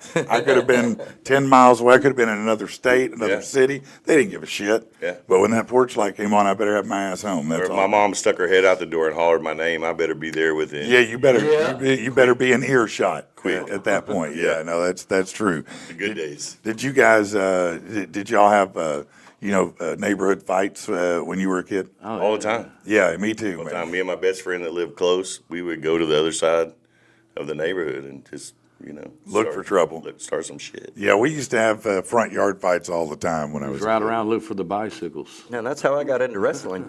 Yeah, front yard fighting. Yeah, exactly. I'd Really? be out there, kids would start fighting. I'd be like, hey, y'all need an announcer? Yeah, that's what you did. And in this corner. Introducing down 3 houses down. Yeah, no, that's great. Yeah, we had a lot of frenemies in the neighborhood. People that you hung out with sometimes and you fought sometimes. Yeah. Right. And the next day you were friends. That's Yeah. the way it Hanging was. out Yeah. again. No, that's oftentimes. Dad's the way it After was. Dark says they had a legit fight club. Oh, really? Yeah. He's forgetting rule number 1, though. Yeah, You don't there- talk You about don't talk fight about club. That's fight right. club No, shit. that is rule number 1, and you violated it. But that is interesting. We did not have a fight club, but and I didn't know about it. My mom, as soon as the news came out, she questioned me like 60 minutes. But we had our senior class had a gigolo ring. Really? Oh, yeah. Yeah, senior boys who were out there hooking up with the milfs. Right. And whatnot, and a gigolo ring. And when that news broke, my mom, man, she said, "I know you're one of them." And already knew. I'm like, I didn't even know about it. That's the bad thing. And she's like, "Don't lie to me. I know you. I know you're one of the." I'm like, "I swear I'm not, Mom. I wish I were. Right. I would have taken that money. I would have You loved to tell me earn the about money. this. Yeah. Yeah, I could have used that money, to put Yeah. gas in the car. They didn't put up posters. They didn't run an application No, they process, did. man. It was one of those hush hush things, and I was probably too chunky.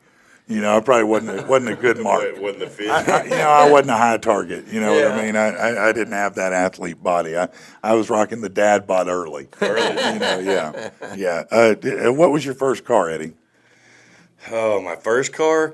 Golly, I think it was, I think I had a Nissan Pulsar. It was a little two-seater. Pulsar, that's a little- T-tops, yeah, a little bitty sport car. four-seater, yeah. Yeah, kind of like a Prelude, similar to that, wasn't but it? a cheaper version. Yeah, well, it's Yeah. still. It was a standard. My stepdad said, "Look, you learn how to drive this, or you don't learn Yeah. how to drive." So, grinding Laura gears still and can. She doesn't know how to drive a Standard. popping clutches and all that good stuff. Yeah. Now, what about you, man? What was your first car? Are we talking about your first illegal car? Well, you can tell us both. Whatever. The first car I ever had was a 1962 Carmen Ghia. And, Oh yeah, those are good little cars, man. and in Aberdeen, it was these little old people had owned it, and it was actually in a bush, and me and my uncle cut it out. the gas lines were like rusted out because it's in the motor's in the back. Yeah. The gas tank was in the front, so we set it up with a 1 gallon gas jug with a a fuel pump to roll around and everything. But my first legal truck was a '86 GMC square body. Nice, the square body. Nice. I Yeah. had an 81 right after that. Yeah. Nice. I was 16 when I bought that. I bought my first truck. Yeah, yeah, were you? Okay, that's cool. Yeah, when I used to wholesale vehicles, and I did that in the late '90s, early 2000s. That was my side hustle. Right.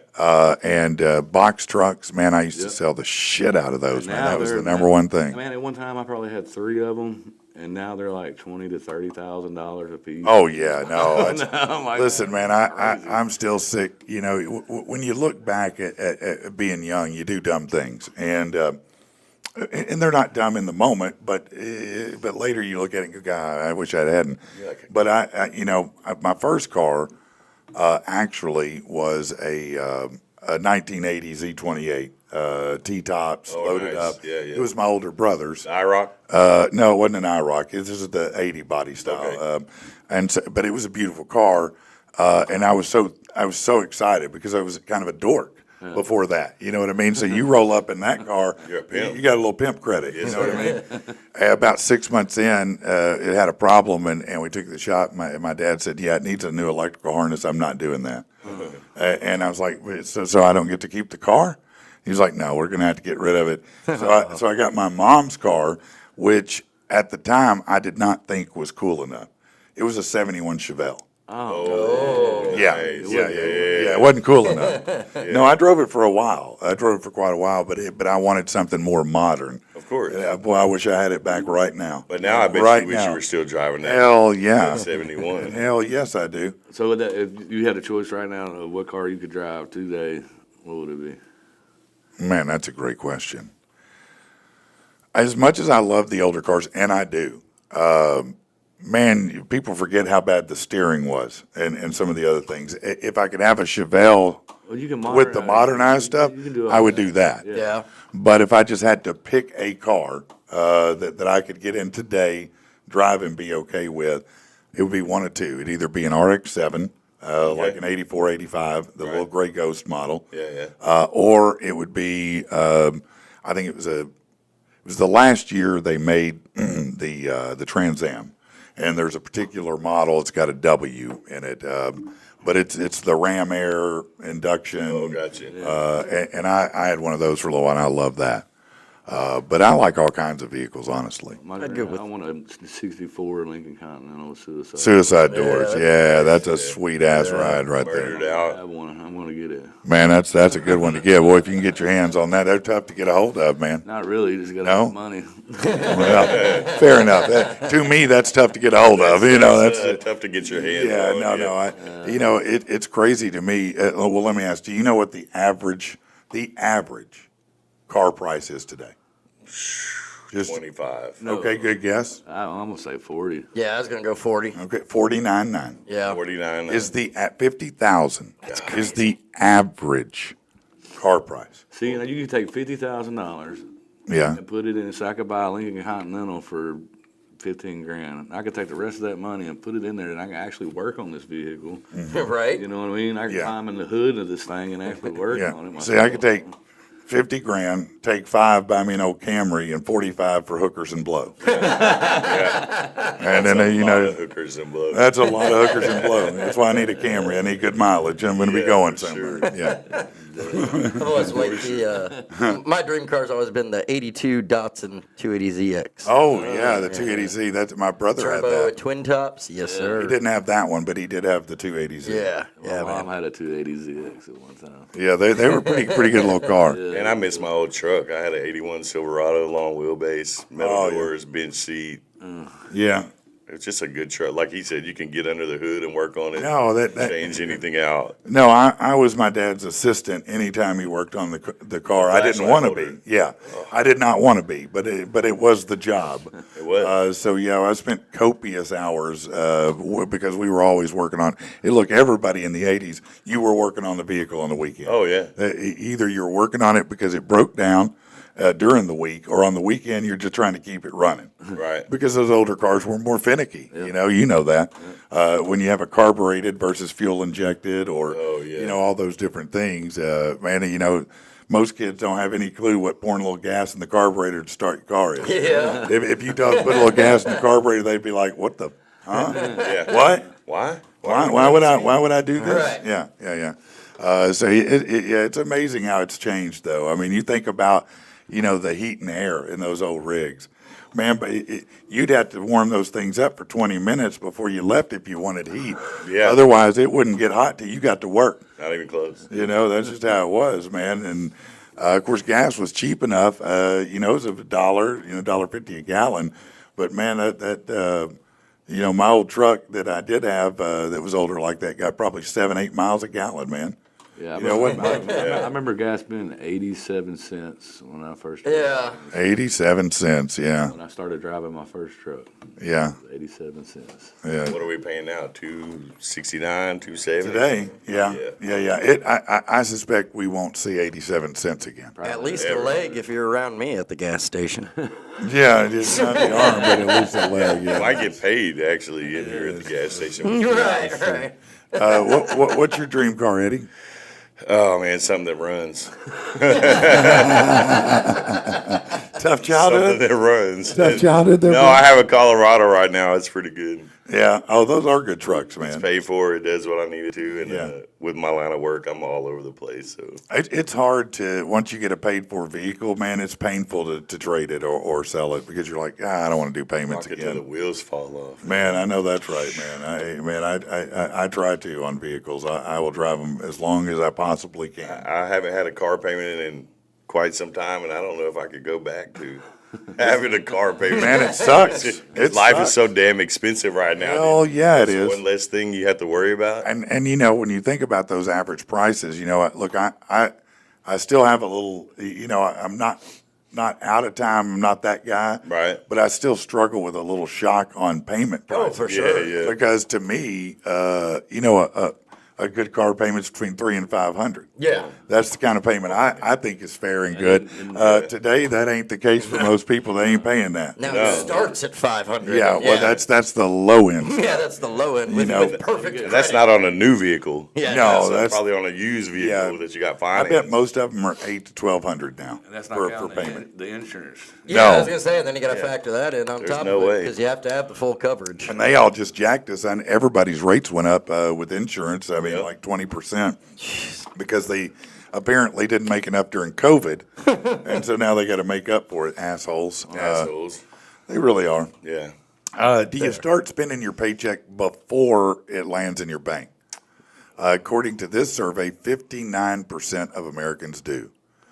They pre-plan what they'll pay first while waiting to get paid. So they polled 2,000 Americans who make under 75 a year and looked at where their salaries went. The average person mentally pre-spends over half of their paycheck before they get it. Well, not if you're a barber. Not if you're a barber? No, I get paid daily. Well, that is different. Yeah, that's different. Yeah, that's Yes. different. I might get paid with. What you have to do is be careful at the end of the week you have money. Right. Because if I get it every day, I might spend it every Might day. be broke by Friday. Yeah. It's funny you say that because like years ago I used to be a taxi driver, so I was paid daily too. I see And that. like, you see what? You being a taxi driver. Dude, yeah, I was like, wait, what? But like, I used to go in, and start out my whatever it was like a 12-hour shift or whatever, and I'd be like, okay, I know that I need to make at least $60 today to like break even. Yeah. Yeah. Do you do the same thing with, Yeah. like I know I need to try and at least have this many This cuts many done today. haircuts. Everything is barber math. So when I look at stuff, I say, well, that's going to cost me 2 haircuts, and that's Yeah. Right, It's yep. true, Yeah. I know what it takes to feed my family every night, so that's my goal. Yeah. Right. At least what I need to bring home to feed my kids and stuff. So, Yeah. How many kids you got? Oh, I got 5. Oh, you got a lot of haircuts to do. You got a lot of hair. No, you got a lot of haircuts to do. So Yeah. I mean, it's anywhere from $60 to $100. It seems like to feed, Yeah. every night. Yeah. No, that's very true, man. Actually doing haircuts when we leave out in the parking lot, man. Is that right? Gas money back to the shop. Yeah. Hey, he probably could get some. I was here. gonna say, let me know. I could use a little trim, get rid of the fur. Yeah. Yeah. Let's see. Overdue bills are the top reason. Only 40% of respondents don't have overdue bills. 55% have between 1 and 4 that are overdue any month.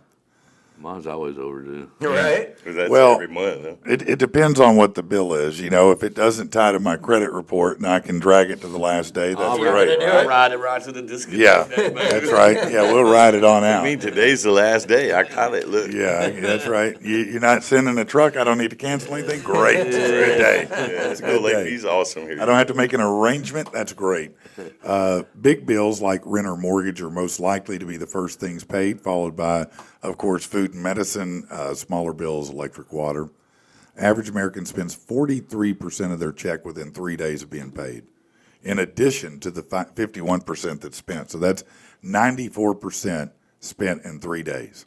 That's Man, I didn't insane. even make it 3 days, and I just got paid yesterday. Yeah, that's always a No, I'm shit feeling. serious. No, Yeah. that's a terrible My feeling. paycheck hit. I paid all the bills, and I was like, "Cool, Well, I got $27 but- left. All right, good job." If you paid all the bills, I guess that's a good feeling. I might have paid one less, but that's me. I mean, Yeah, that's they, me. they were all overdue, man. They No, were all I on hear you. payment They arrangements. they were all on arrangement.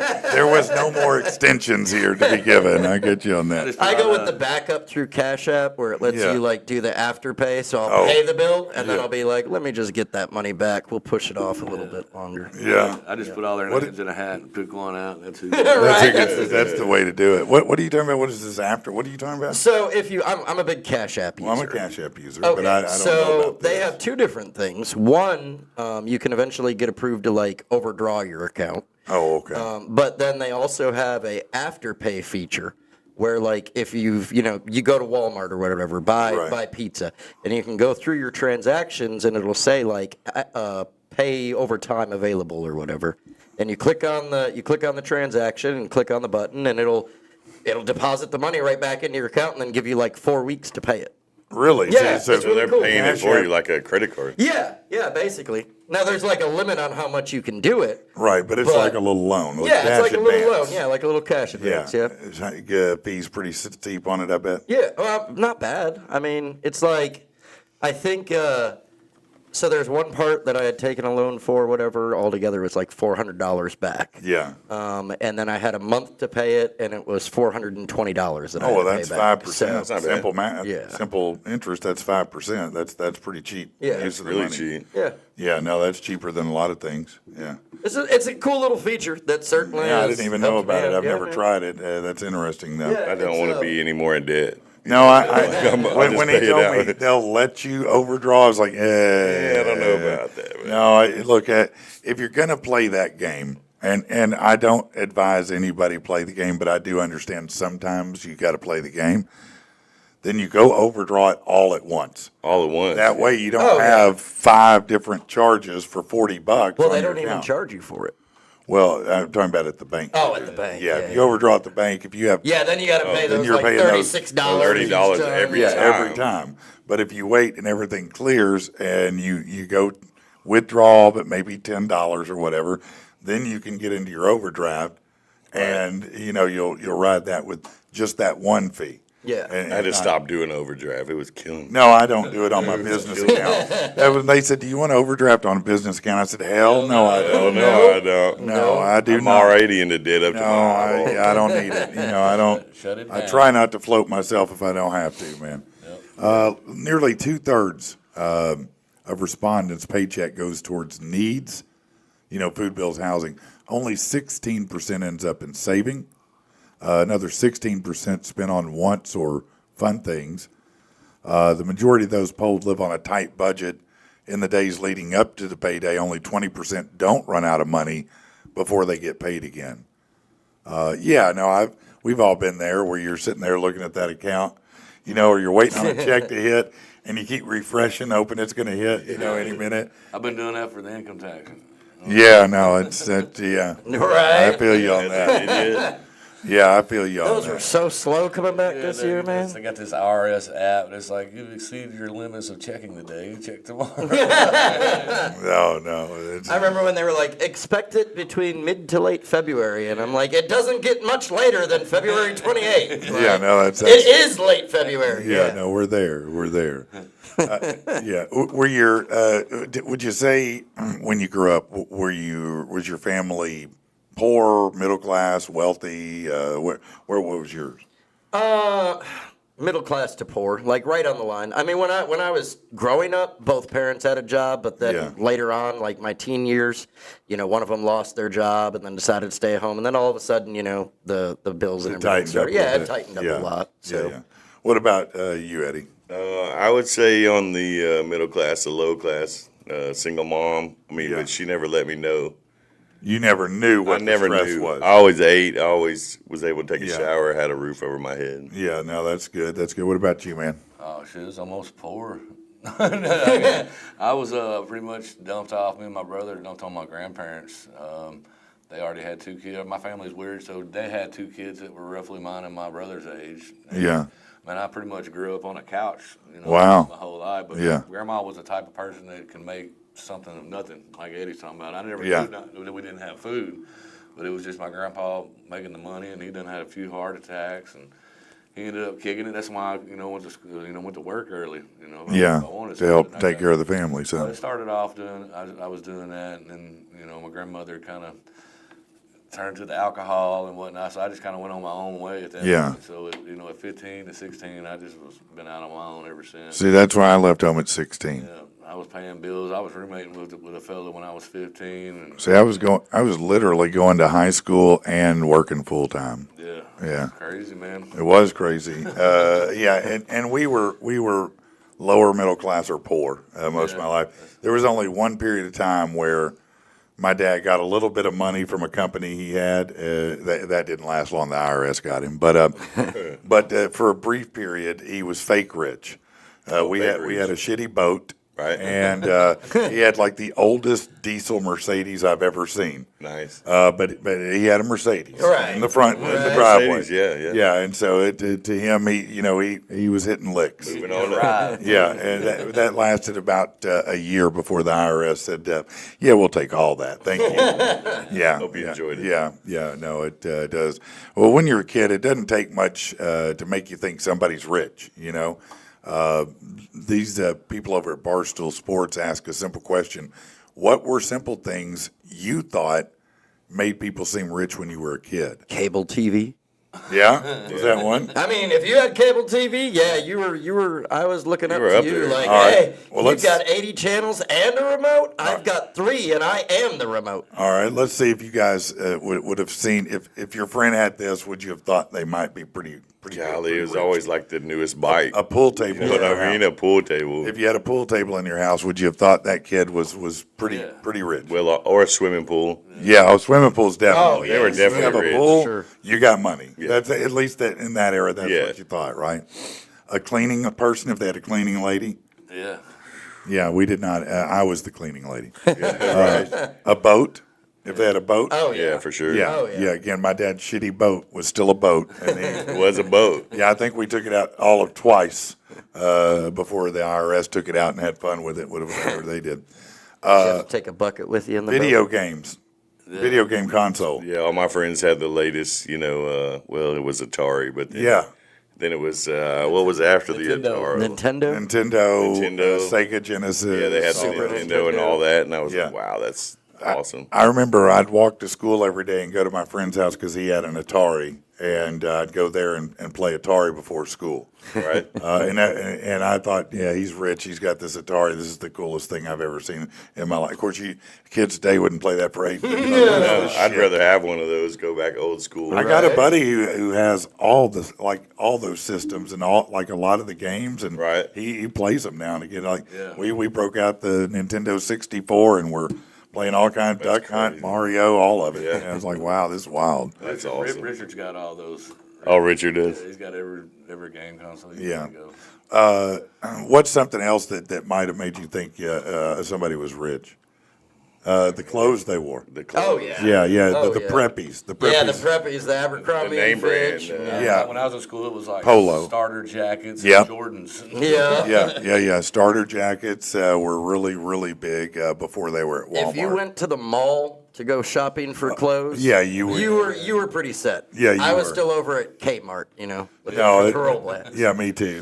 We went to Kmart to pay less shoes. Payless shoes. Yeah. You get those Pro Keds or whatever they were, Pro Wings. Salvation Wings, Army. Yeah, Pro Wings. That's what it was. Strap. The Velcro strap. Yeah. No, they were fantastic. nothing like the kids love it when you wear that. They were so nice to you. They were. You got No, lots they- of compliments. Yeah.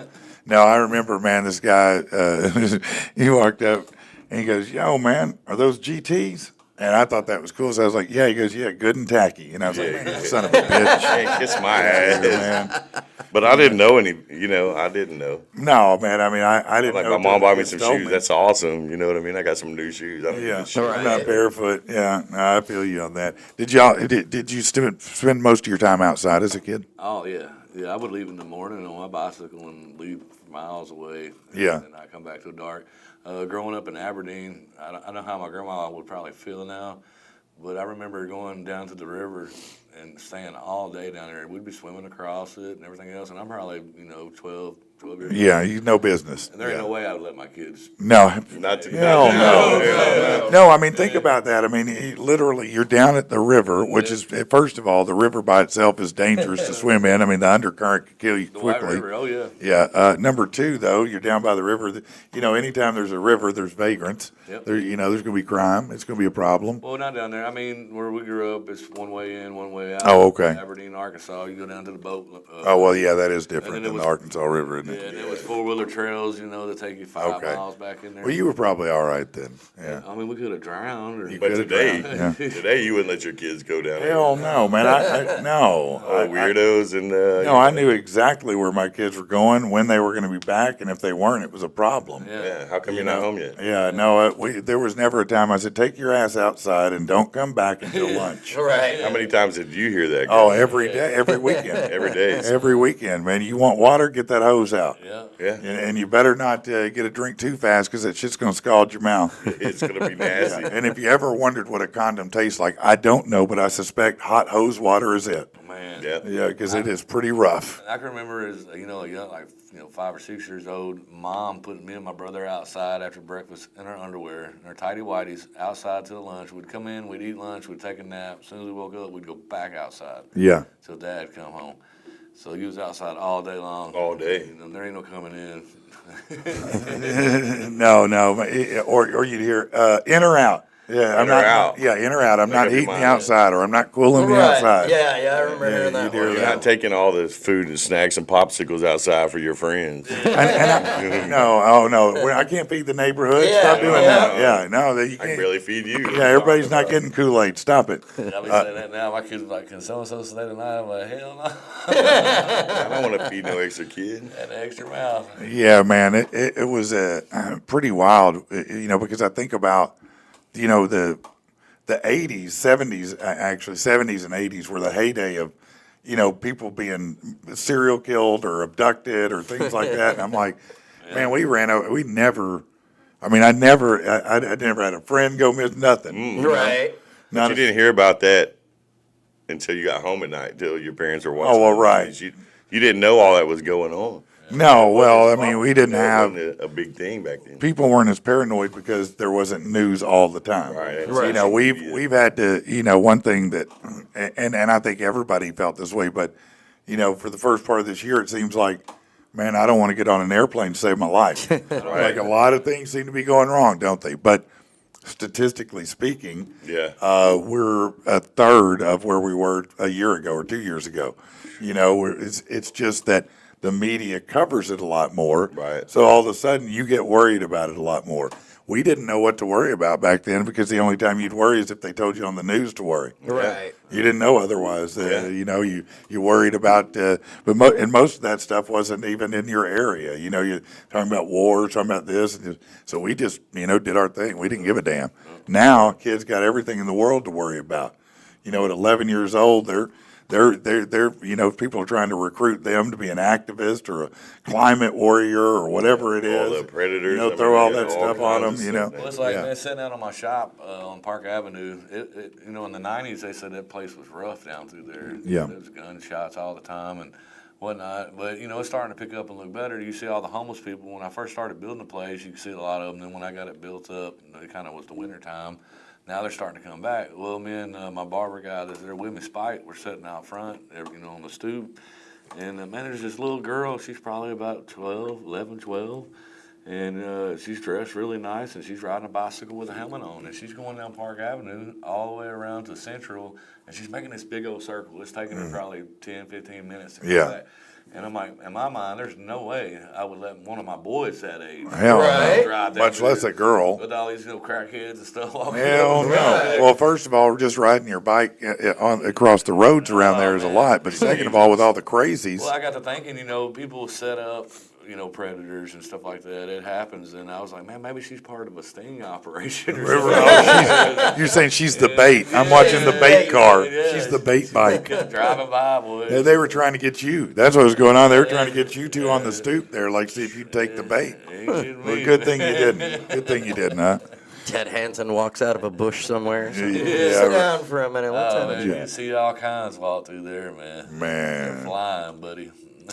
What's all right? So before we go into something else here, what's a crazy story from your life? Something crazy that you've seen in your life? Now, maybe not to you, could be somebody else, but everybody's got one good crazy story. Like, how crazy are we talking? As crazy as you want. 10 out of 10. Man, you put me on the spot, man. Come back to me. Come back Eddie. to you. God, I was trying to rack my brain too. I know man. you got one. I know you got some crazy stories, Eddie. Things you've seen. golly, I bet you've seen some wild injuries in construction. Oh, yeah. You've seen some people like I saw a dude flip shoot over some big equipment before, man. I saw a guy. I was doing Here we some go. landscaping, and this dude just started with the light poles, putting the light poles up on the pedestal. So they pour the concrete pedestal Yeah. and put the light pole on it. Yeah. First day on the job, the guy's in the machine. He's lifting it up. The guy's on the bottom holding this light pole, right? Right. To put it on the pedestal. Guide it into Guide it into the bolt, the anchor bolts that are on Yeah. the pad. And the guy has it extended up at the top, and he hits the power lines. Oh no. Oh no. Yeah, and you hear the loudest boom you've ever heard. And I'm probably 50 yards away, maybe. Yeah. And I see the guy go flying.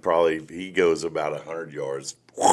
Which one? The one in The one that was holding the bottom Oh, the one of holding the the light pole. because it came through and Yeah, because he hit the power pole. It came down, knocked and him threw out. him. Wow. It did not kill him. Wow, that's amazing. But his clothes were burnt. The ends of his shoes were gone. I mean, it blew the crap out of that dude. Yeah. And I was like, holy I cannot believe Dude's it. a Marvel He's superhero still now. alive. He tried to get up.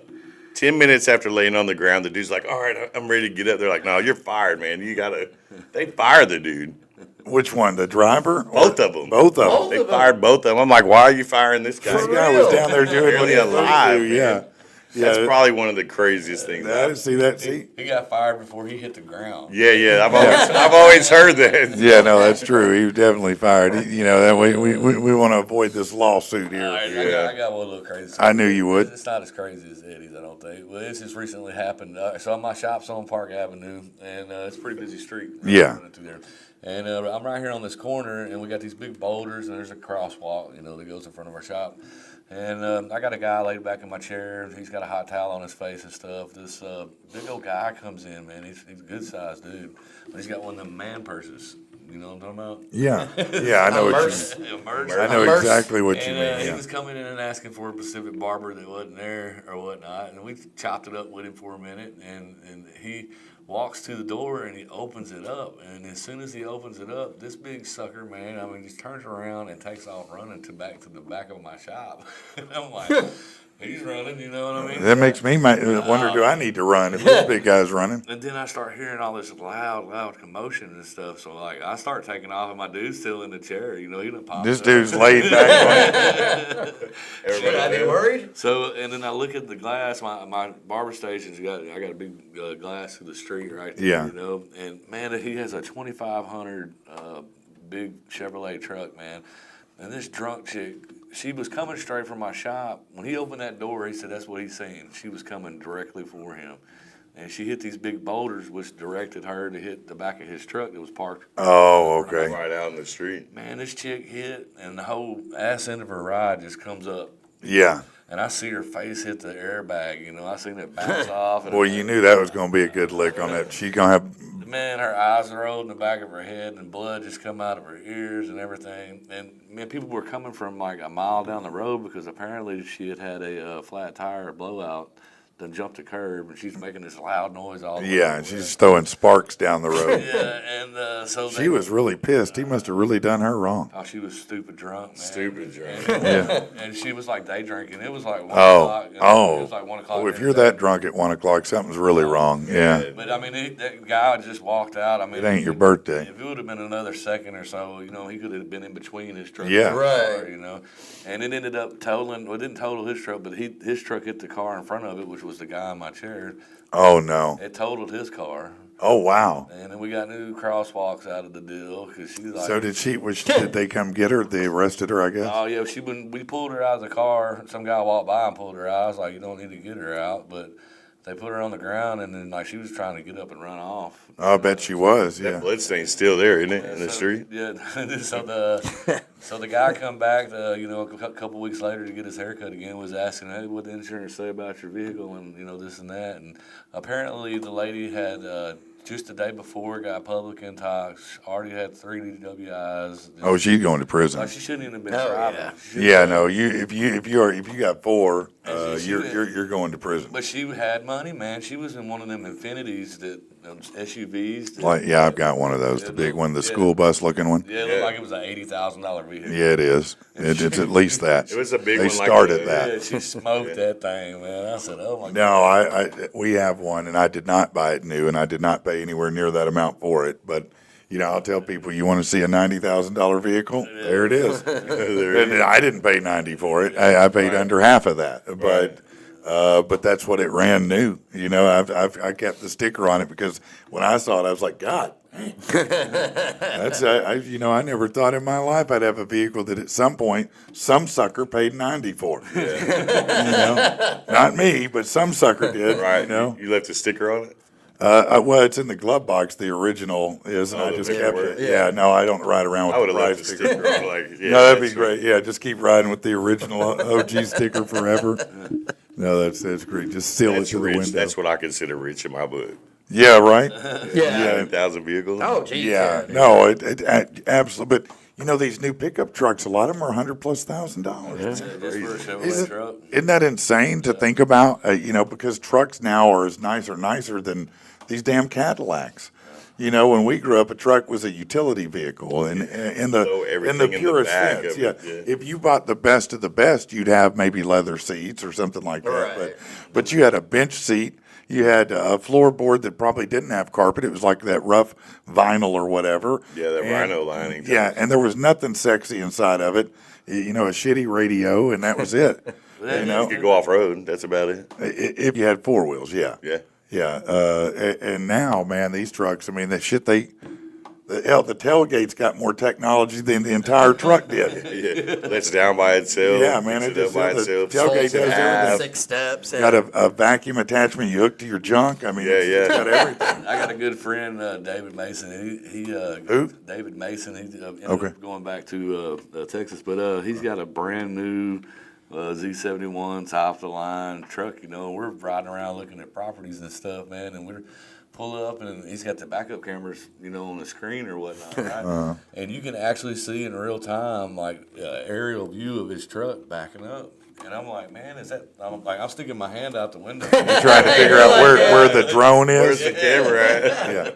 And it didn't have one. I was No, like, it's how is that? satellites. That's It crazy, man. it configures it based on the cameras that are on there plus the satellite, and it puts a composite up. You can some of them you Wait, can for see. real? Yeah. Yeah. I just thought the camera's just hidden real well, Yeah, man. it's, No. like, it's like real time though. I mean, Yeah. you're looking at it, like, and I'm like sticking my arm out, like trying to look. See if I can see Yeah, myself. Yeah. No, that's wild though, isn't it? Yes. What's up, Crystal Ann? How you doing? Oh, what's Point up, out her Crystal? comment. I saw it this time. Yeah, what's going on, Crystal? She's one of our best listeners and viewers. She's been around a long time listening. We Good actually people. ran into each other last week when I was at that midget wrestling event. Oh, did so you? we had Yeah. a chance to catch up with each other there ahead of the time. Oh man, that was a big event, wasn't it? They packed it Man, out. that Packed place, it out. that was a fun show, though. They pack it out every time at Hard Riders. Yeah, well, anytime you do midget wrestling, people are showing up for it. Oh, We're gonna it's be, fun. Let's see, I get to drink beer and watch little people. Yeah, look, they have such Well- a great self-deprecating sense of humor. They do. You know, They do. and it's amazing, because there's so much in those acts that they're doing, and Hell it's, yeah. it's great. Well, It's great. They come in and set their own stage up. They break it down. I mean, Yeah. they're on the road all the time. I mean, They don't have cool to meet. full-size people to set up the stage. A few, but they travel like small groups. It's like I'd have to have one or two normies with me to put the Yeah, they stage have one or together. two normies, but you Yeah. see them carrying in the wood and the mats and the Wow. ropes and all that. I mean, they do it all They're themselves. doing it, yeah, throwing it down, man. Yeah, I saw. A piece of 4x8 plywood walking across there, and you can't see nothing. You right? Yeah, all you see is the wood. You ever watch Mr. Beast? Yes. You know he's got what's his name? Is it Talking about the game? Ewan? Oh, yeah. Isn't that the little person that's with Mr. Beast, or is that? Hold on, that's Danny Duncan. So Danny Duncan has a little person named Kiwan. As a matter of fact, he made you know what smelling salts are? Yeah. Yeah, he made his own line of smelling salts. He called it Kiwan's breath. but this little person he's ripped like Triple H or The Rock. Really? Yeah. I mean, just he's like a miniature version of some super weightlifter. I mean, he's just muscle on muscle, and I'm like, that is wild to see. That is crazy. I was waiting to see if they were going to have a ladder match and pull out like a step stool Like or a something. step stool. One little. Now, some of them did get on the top rope, which was Yeah, pretty cool. yeah. Yeah. It was Like, fun. hey, be careful up there, man. You're going to fall off and hurt yourself. Well, it You're was- way up there. It was after the show. He kind of caught me off guard. I was walking back through the crowd to my party, and he goes, "Hey, Rich," and I'm like, "Yeah," and he goes, "You're Rich," and I'm like, "Well, I mean, that's my name, yeah." And he's like, "Oh, okay, I thought so. I recognized you from the picture." Yeah. He's like, "I've only seen you on a little picture on, Facebook and everything." And Yeah, I'm I've like, seen a lot of little pictures. yeah, I'm sitting here going like, okay, who is this guy? And and then he's like, no, then yeah. But it was Actually, I cool thought you were meeting one him. of my cab drivers in the Did past you? at one Yeah. time, so that's I probably could have been. He said it on Cab drivers? Cab drivers. Wasn't he a cab Tech. driver back Oh, in yeah. Yeah, in Hot Springs, nonetheless. Yeah. Really? Yeah. I've got some stories from up Man, there. they're expensive, man. This guy come walking by my shop the other day, and it was an older black guy, and he's like, "Man, can you call the cab company for me?" And you could tell something was wrong with his eyes, Yeah. So I'm at a busy spot where there's a crosswalk and stuff, and I called this cab, and he only needed to go, probably 6 or 7 blocks. And they wanted like $13, and he's like, hell no, I'll try to make it, So he walks through the crosswalk, and he ends up coming back. He said, man, I can't make it. He said, call him up. Man, I've been in that. Probably everybody's been in at least one point a can't make it scenario, and I had one of those not long ago. A good can't make it scenario. Yeah, well, I was at it's embarrassing to be honest with you, but I was gonna say I have some stories from the yeah, cab. but went to. I do real estate, and so I had a guy reach out to me about selling a house in 40 acres he had, and I'm like, yeah, I'll come look at it, sure, and I was and this is out in the boonies, I think Grapevine is where it was. Yeah, that's out there. Yeah, it's pretty far out there, and so I'm about 3/4 of the way there, maybe a little more, and I hit him up with a text, said, hey, I'm probably 25 minutes away or whatever. And he said, yeah, man, I'm not going to be there, but my renter's going to let you in. I said, okay, cool. Well, when I pulled up, I knew. I was like, oh, my God, man, this place, there's stuff everywhere. They got stacks of wood, stacks of this, stacks of, it's just junk everywhere. The house looks pretty rough. I'm like, well, maybe inside it's really nice, I go knock on the door, nobody answers. I walk all the way around the house. It looks even rougher. I'm like, this is a piece of shit.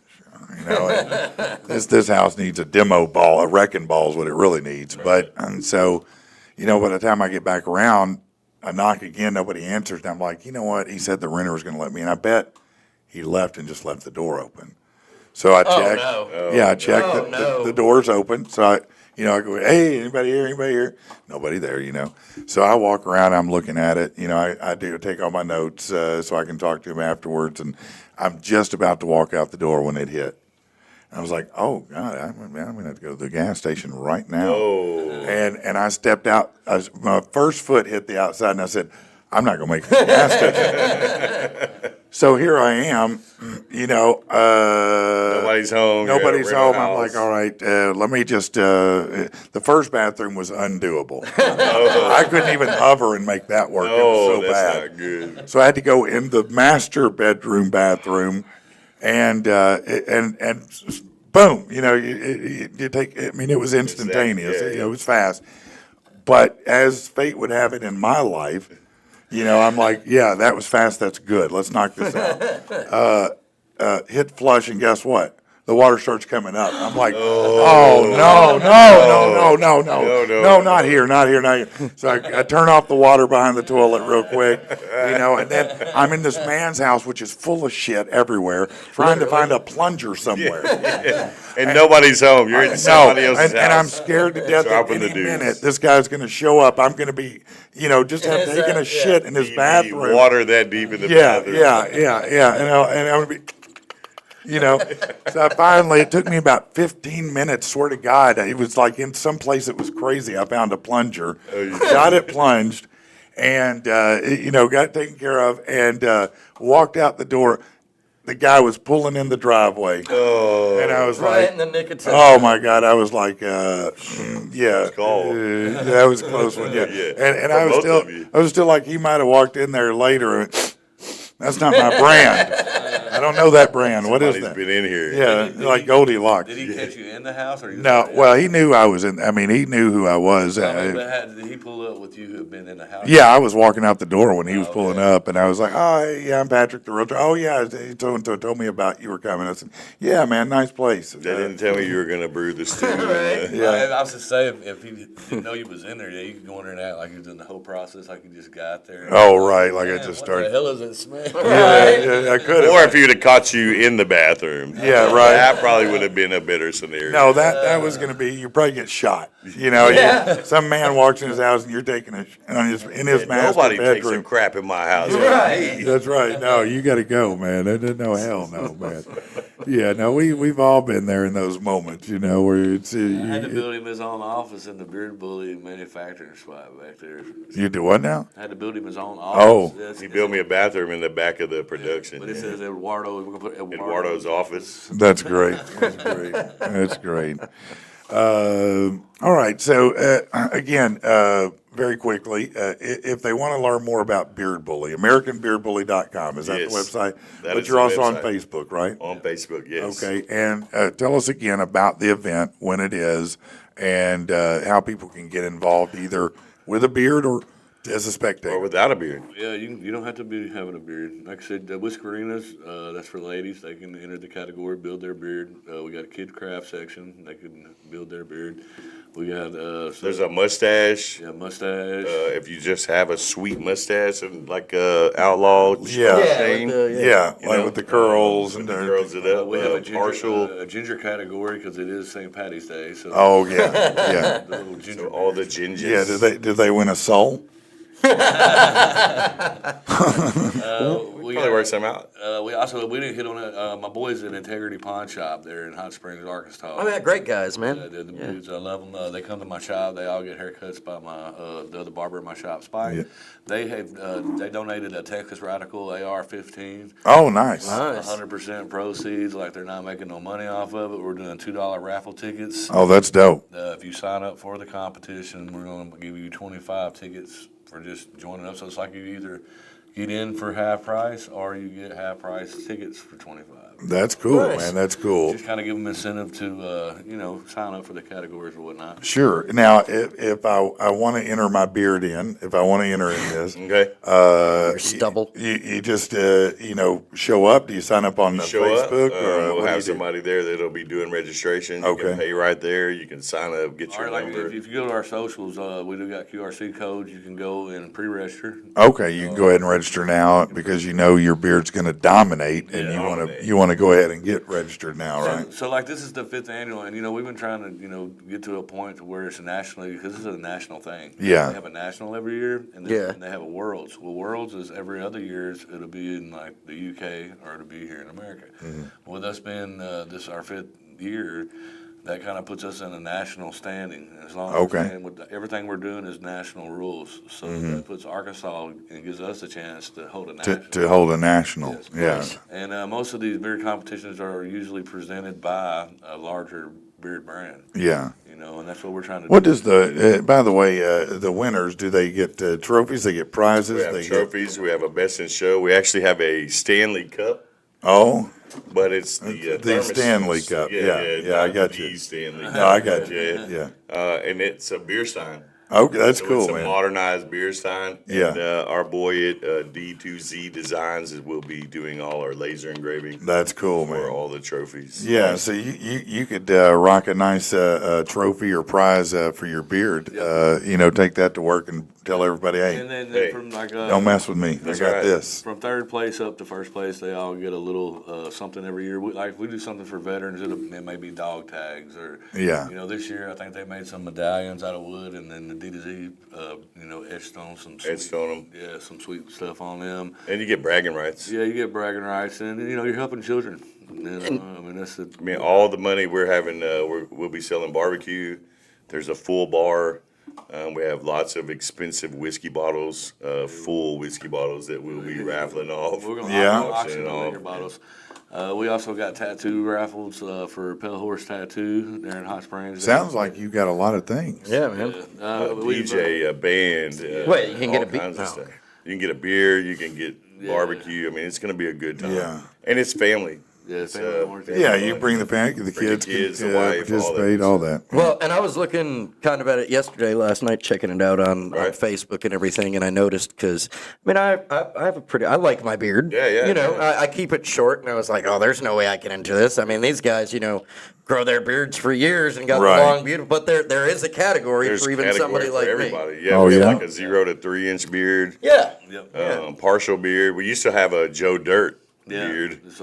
Joe Dirty. Yeah, so it kind of grows here and here, all white. Yeah, the patchy. Yeah, no, it's great. What time does everything kick off tomorrow? Saturday. Sorry, Saturday. That's all right. 5 o'clock. Get it right. We're going to do registration from 5 to 6. And we're going to start right at 6. We're on a time limit, being at the Elks Lodge. Right. Okay. So we're going to try to get everything rolling, and it does take a while to get 15 categories done. Yeah, but I bet. I don't know if you guys ever heard of the Funky Donkey.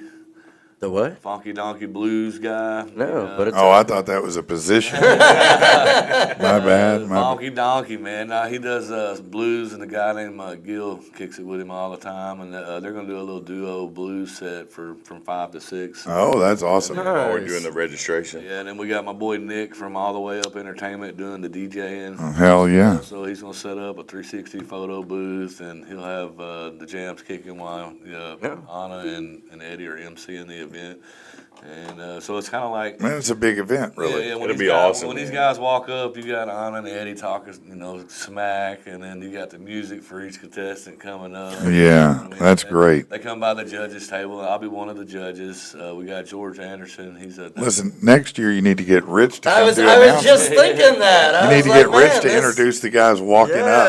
Yeah. I think Dads After Dark are doing a podcast there. That's They're also dope. Okay. Yeah, man, that's great. Well, Shane just messaged me and said that he's coaching baseball, and he got stuck with 2 games that afternoon, so he might not be there. I don't know about Glover. We can throw Glover and Rich in there. Yeah. Right. Yeah. I wish I could. That's why I was wanting at the time. I was gonna definitely try and make it out there. Unfortunately, I was wanting to have them guys set up and kind of do their live commentary. Kind of like they did. Yeah, with Arkansas.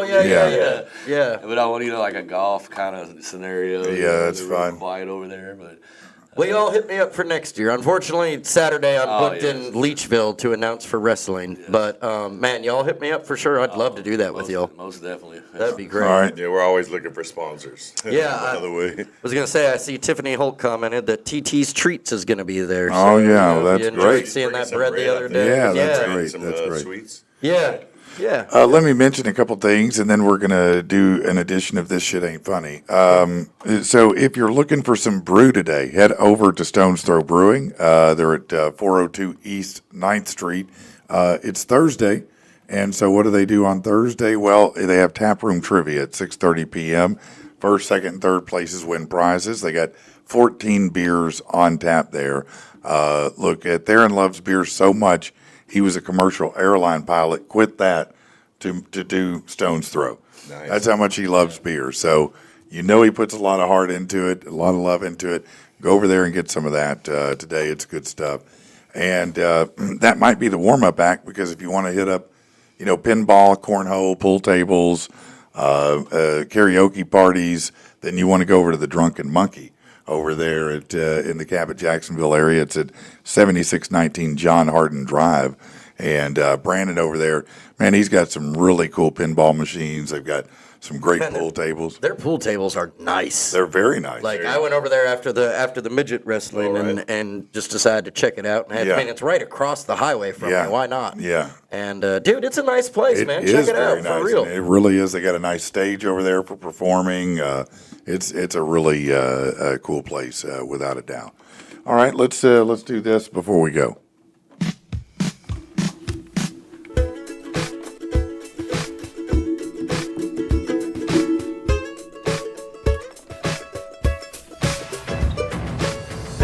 Listen up now, I'll tell you a story. Without a doubt, it's kinda gory. It's the worst news you could ever hear. Things just like this make you fear. Lying lunched on a dumb guy's knee, or a big hard fuck drowning some honey.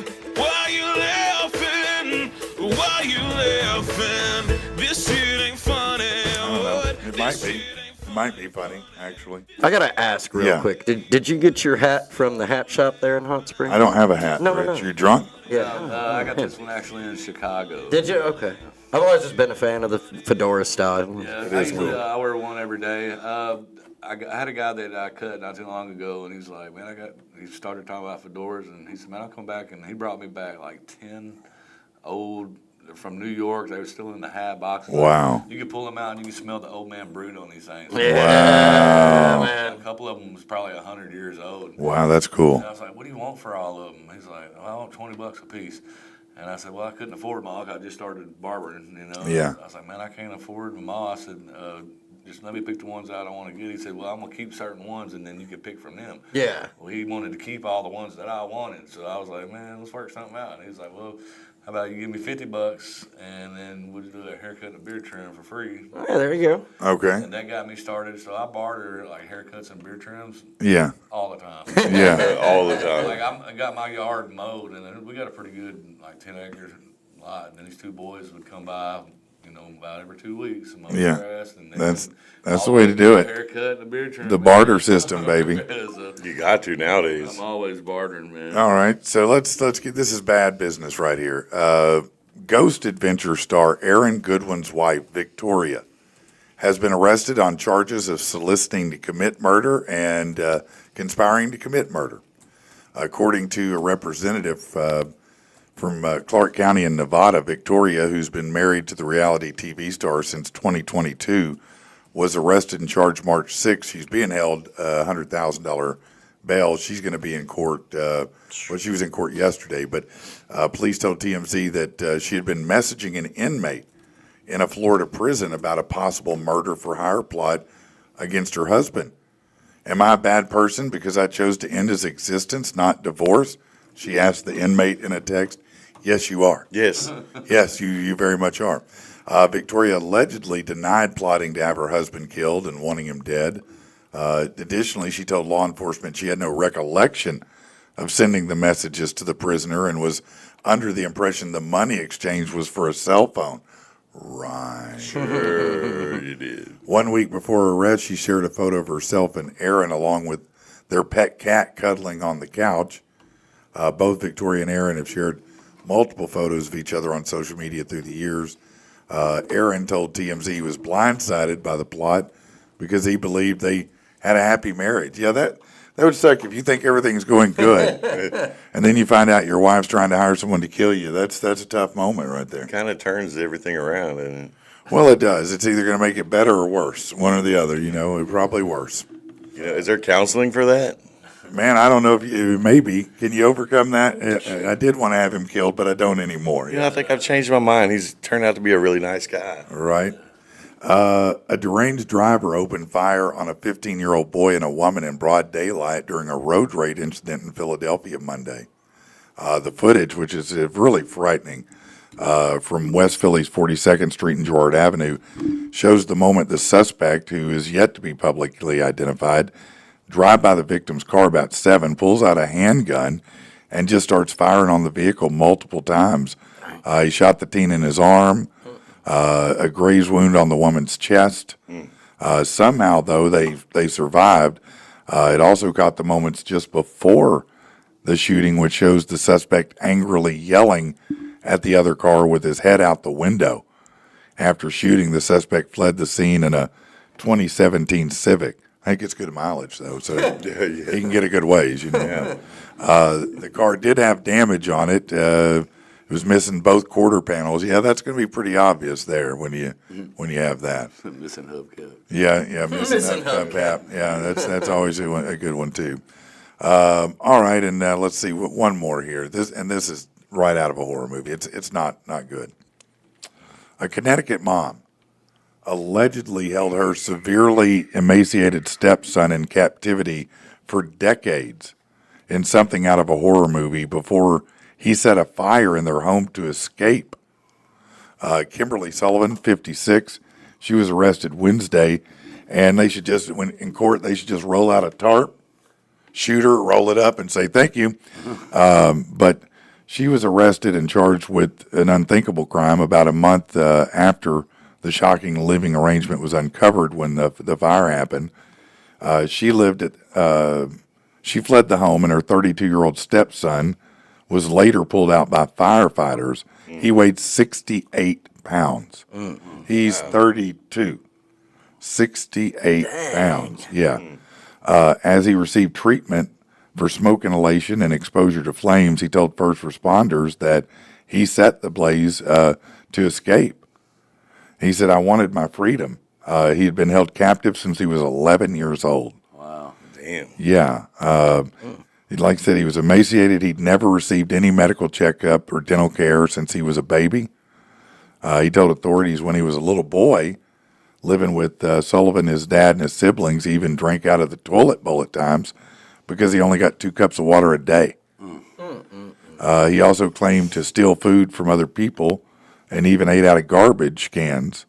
As a teenager into adulthood, he said he was forced to use bottles and newspapers when he wanted to go to the bathroom. Yeah, no, this lady definitely deserves a real special ending for her, I think. The facts of this case, quite frankly, are something out of a horror movie. That's what the state attorney had said. Yeah, I would say so. I don't even understand How can you do that? How you can do that, not only to another human, but especially a child. Right. That I just don't have much sympathy for you there. In the world. None whatsoever. No. By the way, that was an Aztec death whistle that you heard about. Oh yeah, that was. Yeah, I heard it too. He heard him screaming, his eyes got wide, and you were just sitting there. That's cool. And you're talking about, some That's ethnic right. balloon. They're like, okay, apparently they're just slaughtering people, and Patrick and Rich don't care. Yeah, that whistle is wild because the Aztecs, when they would go, the warriors would go to attack. They would go in the middle of the night, Right. and as they were about on the village, they were about to attack. They'd all blow that death whistle, and it sounds like screaming. And it's just, it's the most insane, weird sound to hear randomly, like you did. Yeah. And imagine. I thought you hit a button. Is that one of your sound effects? No, imagine if there were, 100 warriors blowing that outside the village of, outside your house. Yeah. And I'm you're crapping my you'd be like, pants. Yeah. In the toilet. Yeah, I'll be in there plunging it. Yeah, that's right. All right, everybody. Big thanks to Eddie Fletcher for man, coming thanks for out, letting us come and out. Mr. Brazeal, the barber right here. You need to get to Brazeal's Barber Lounge. Sir, come see me. Yeah, and of course, always thanks to Richard Rockwell. Absolutely. Here we We're go, man. going to do it one way or the yeah. other. Yeah, It's a hat trick now this week. 3 days in a row, man. is that right? Yeah, but oh it's man, three you're just times. everywhere, aren't That's you? it. You're all the time. I've been enjoying man. it. Thank you. No, man, it's good to have you around. Good times. All right, man. Well, we will listen. Please do us a favor. Hit the like button. Share this. You know, all the things they tell you to do. Actually, do them. You Don't have to just do. think about it. I need you to go ahead and share this or hit the like button or something. Just do it now. I'll wait. Go ahead. Have you done it? I'm tired of waiting. Come on, man. I got things to do. Let's go. Okay, I'm going to assume you did it and you're good people and you're to your word. So, listen, you're the best audience in the world. I'm so thankful. Please share it and we'll see you next time. See you. Late.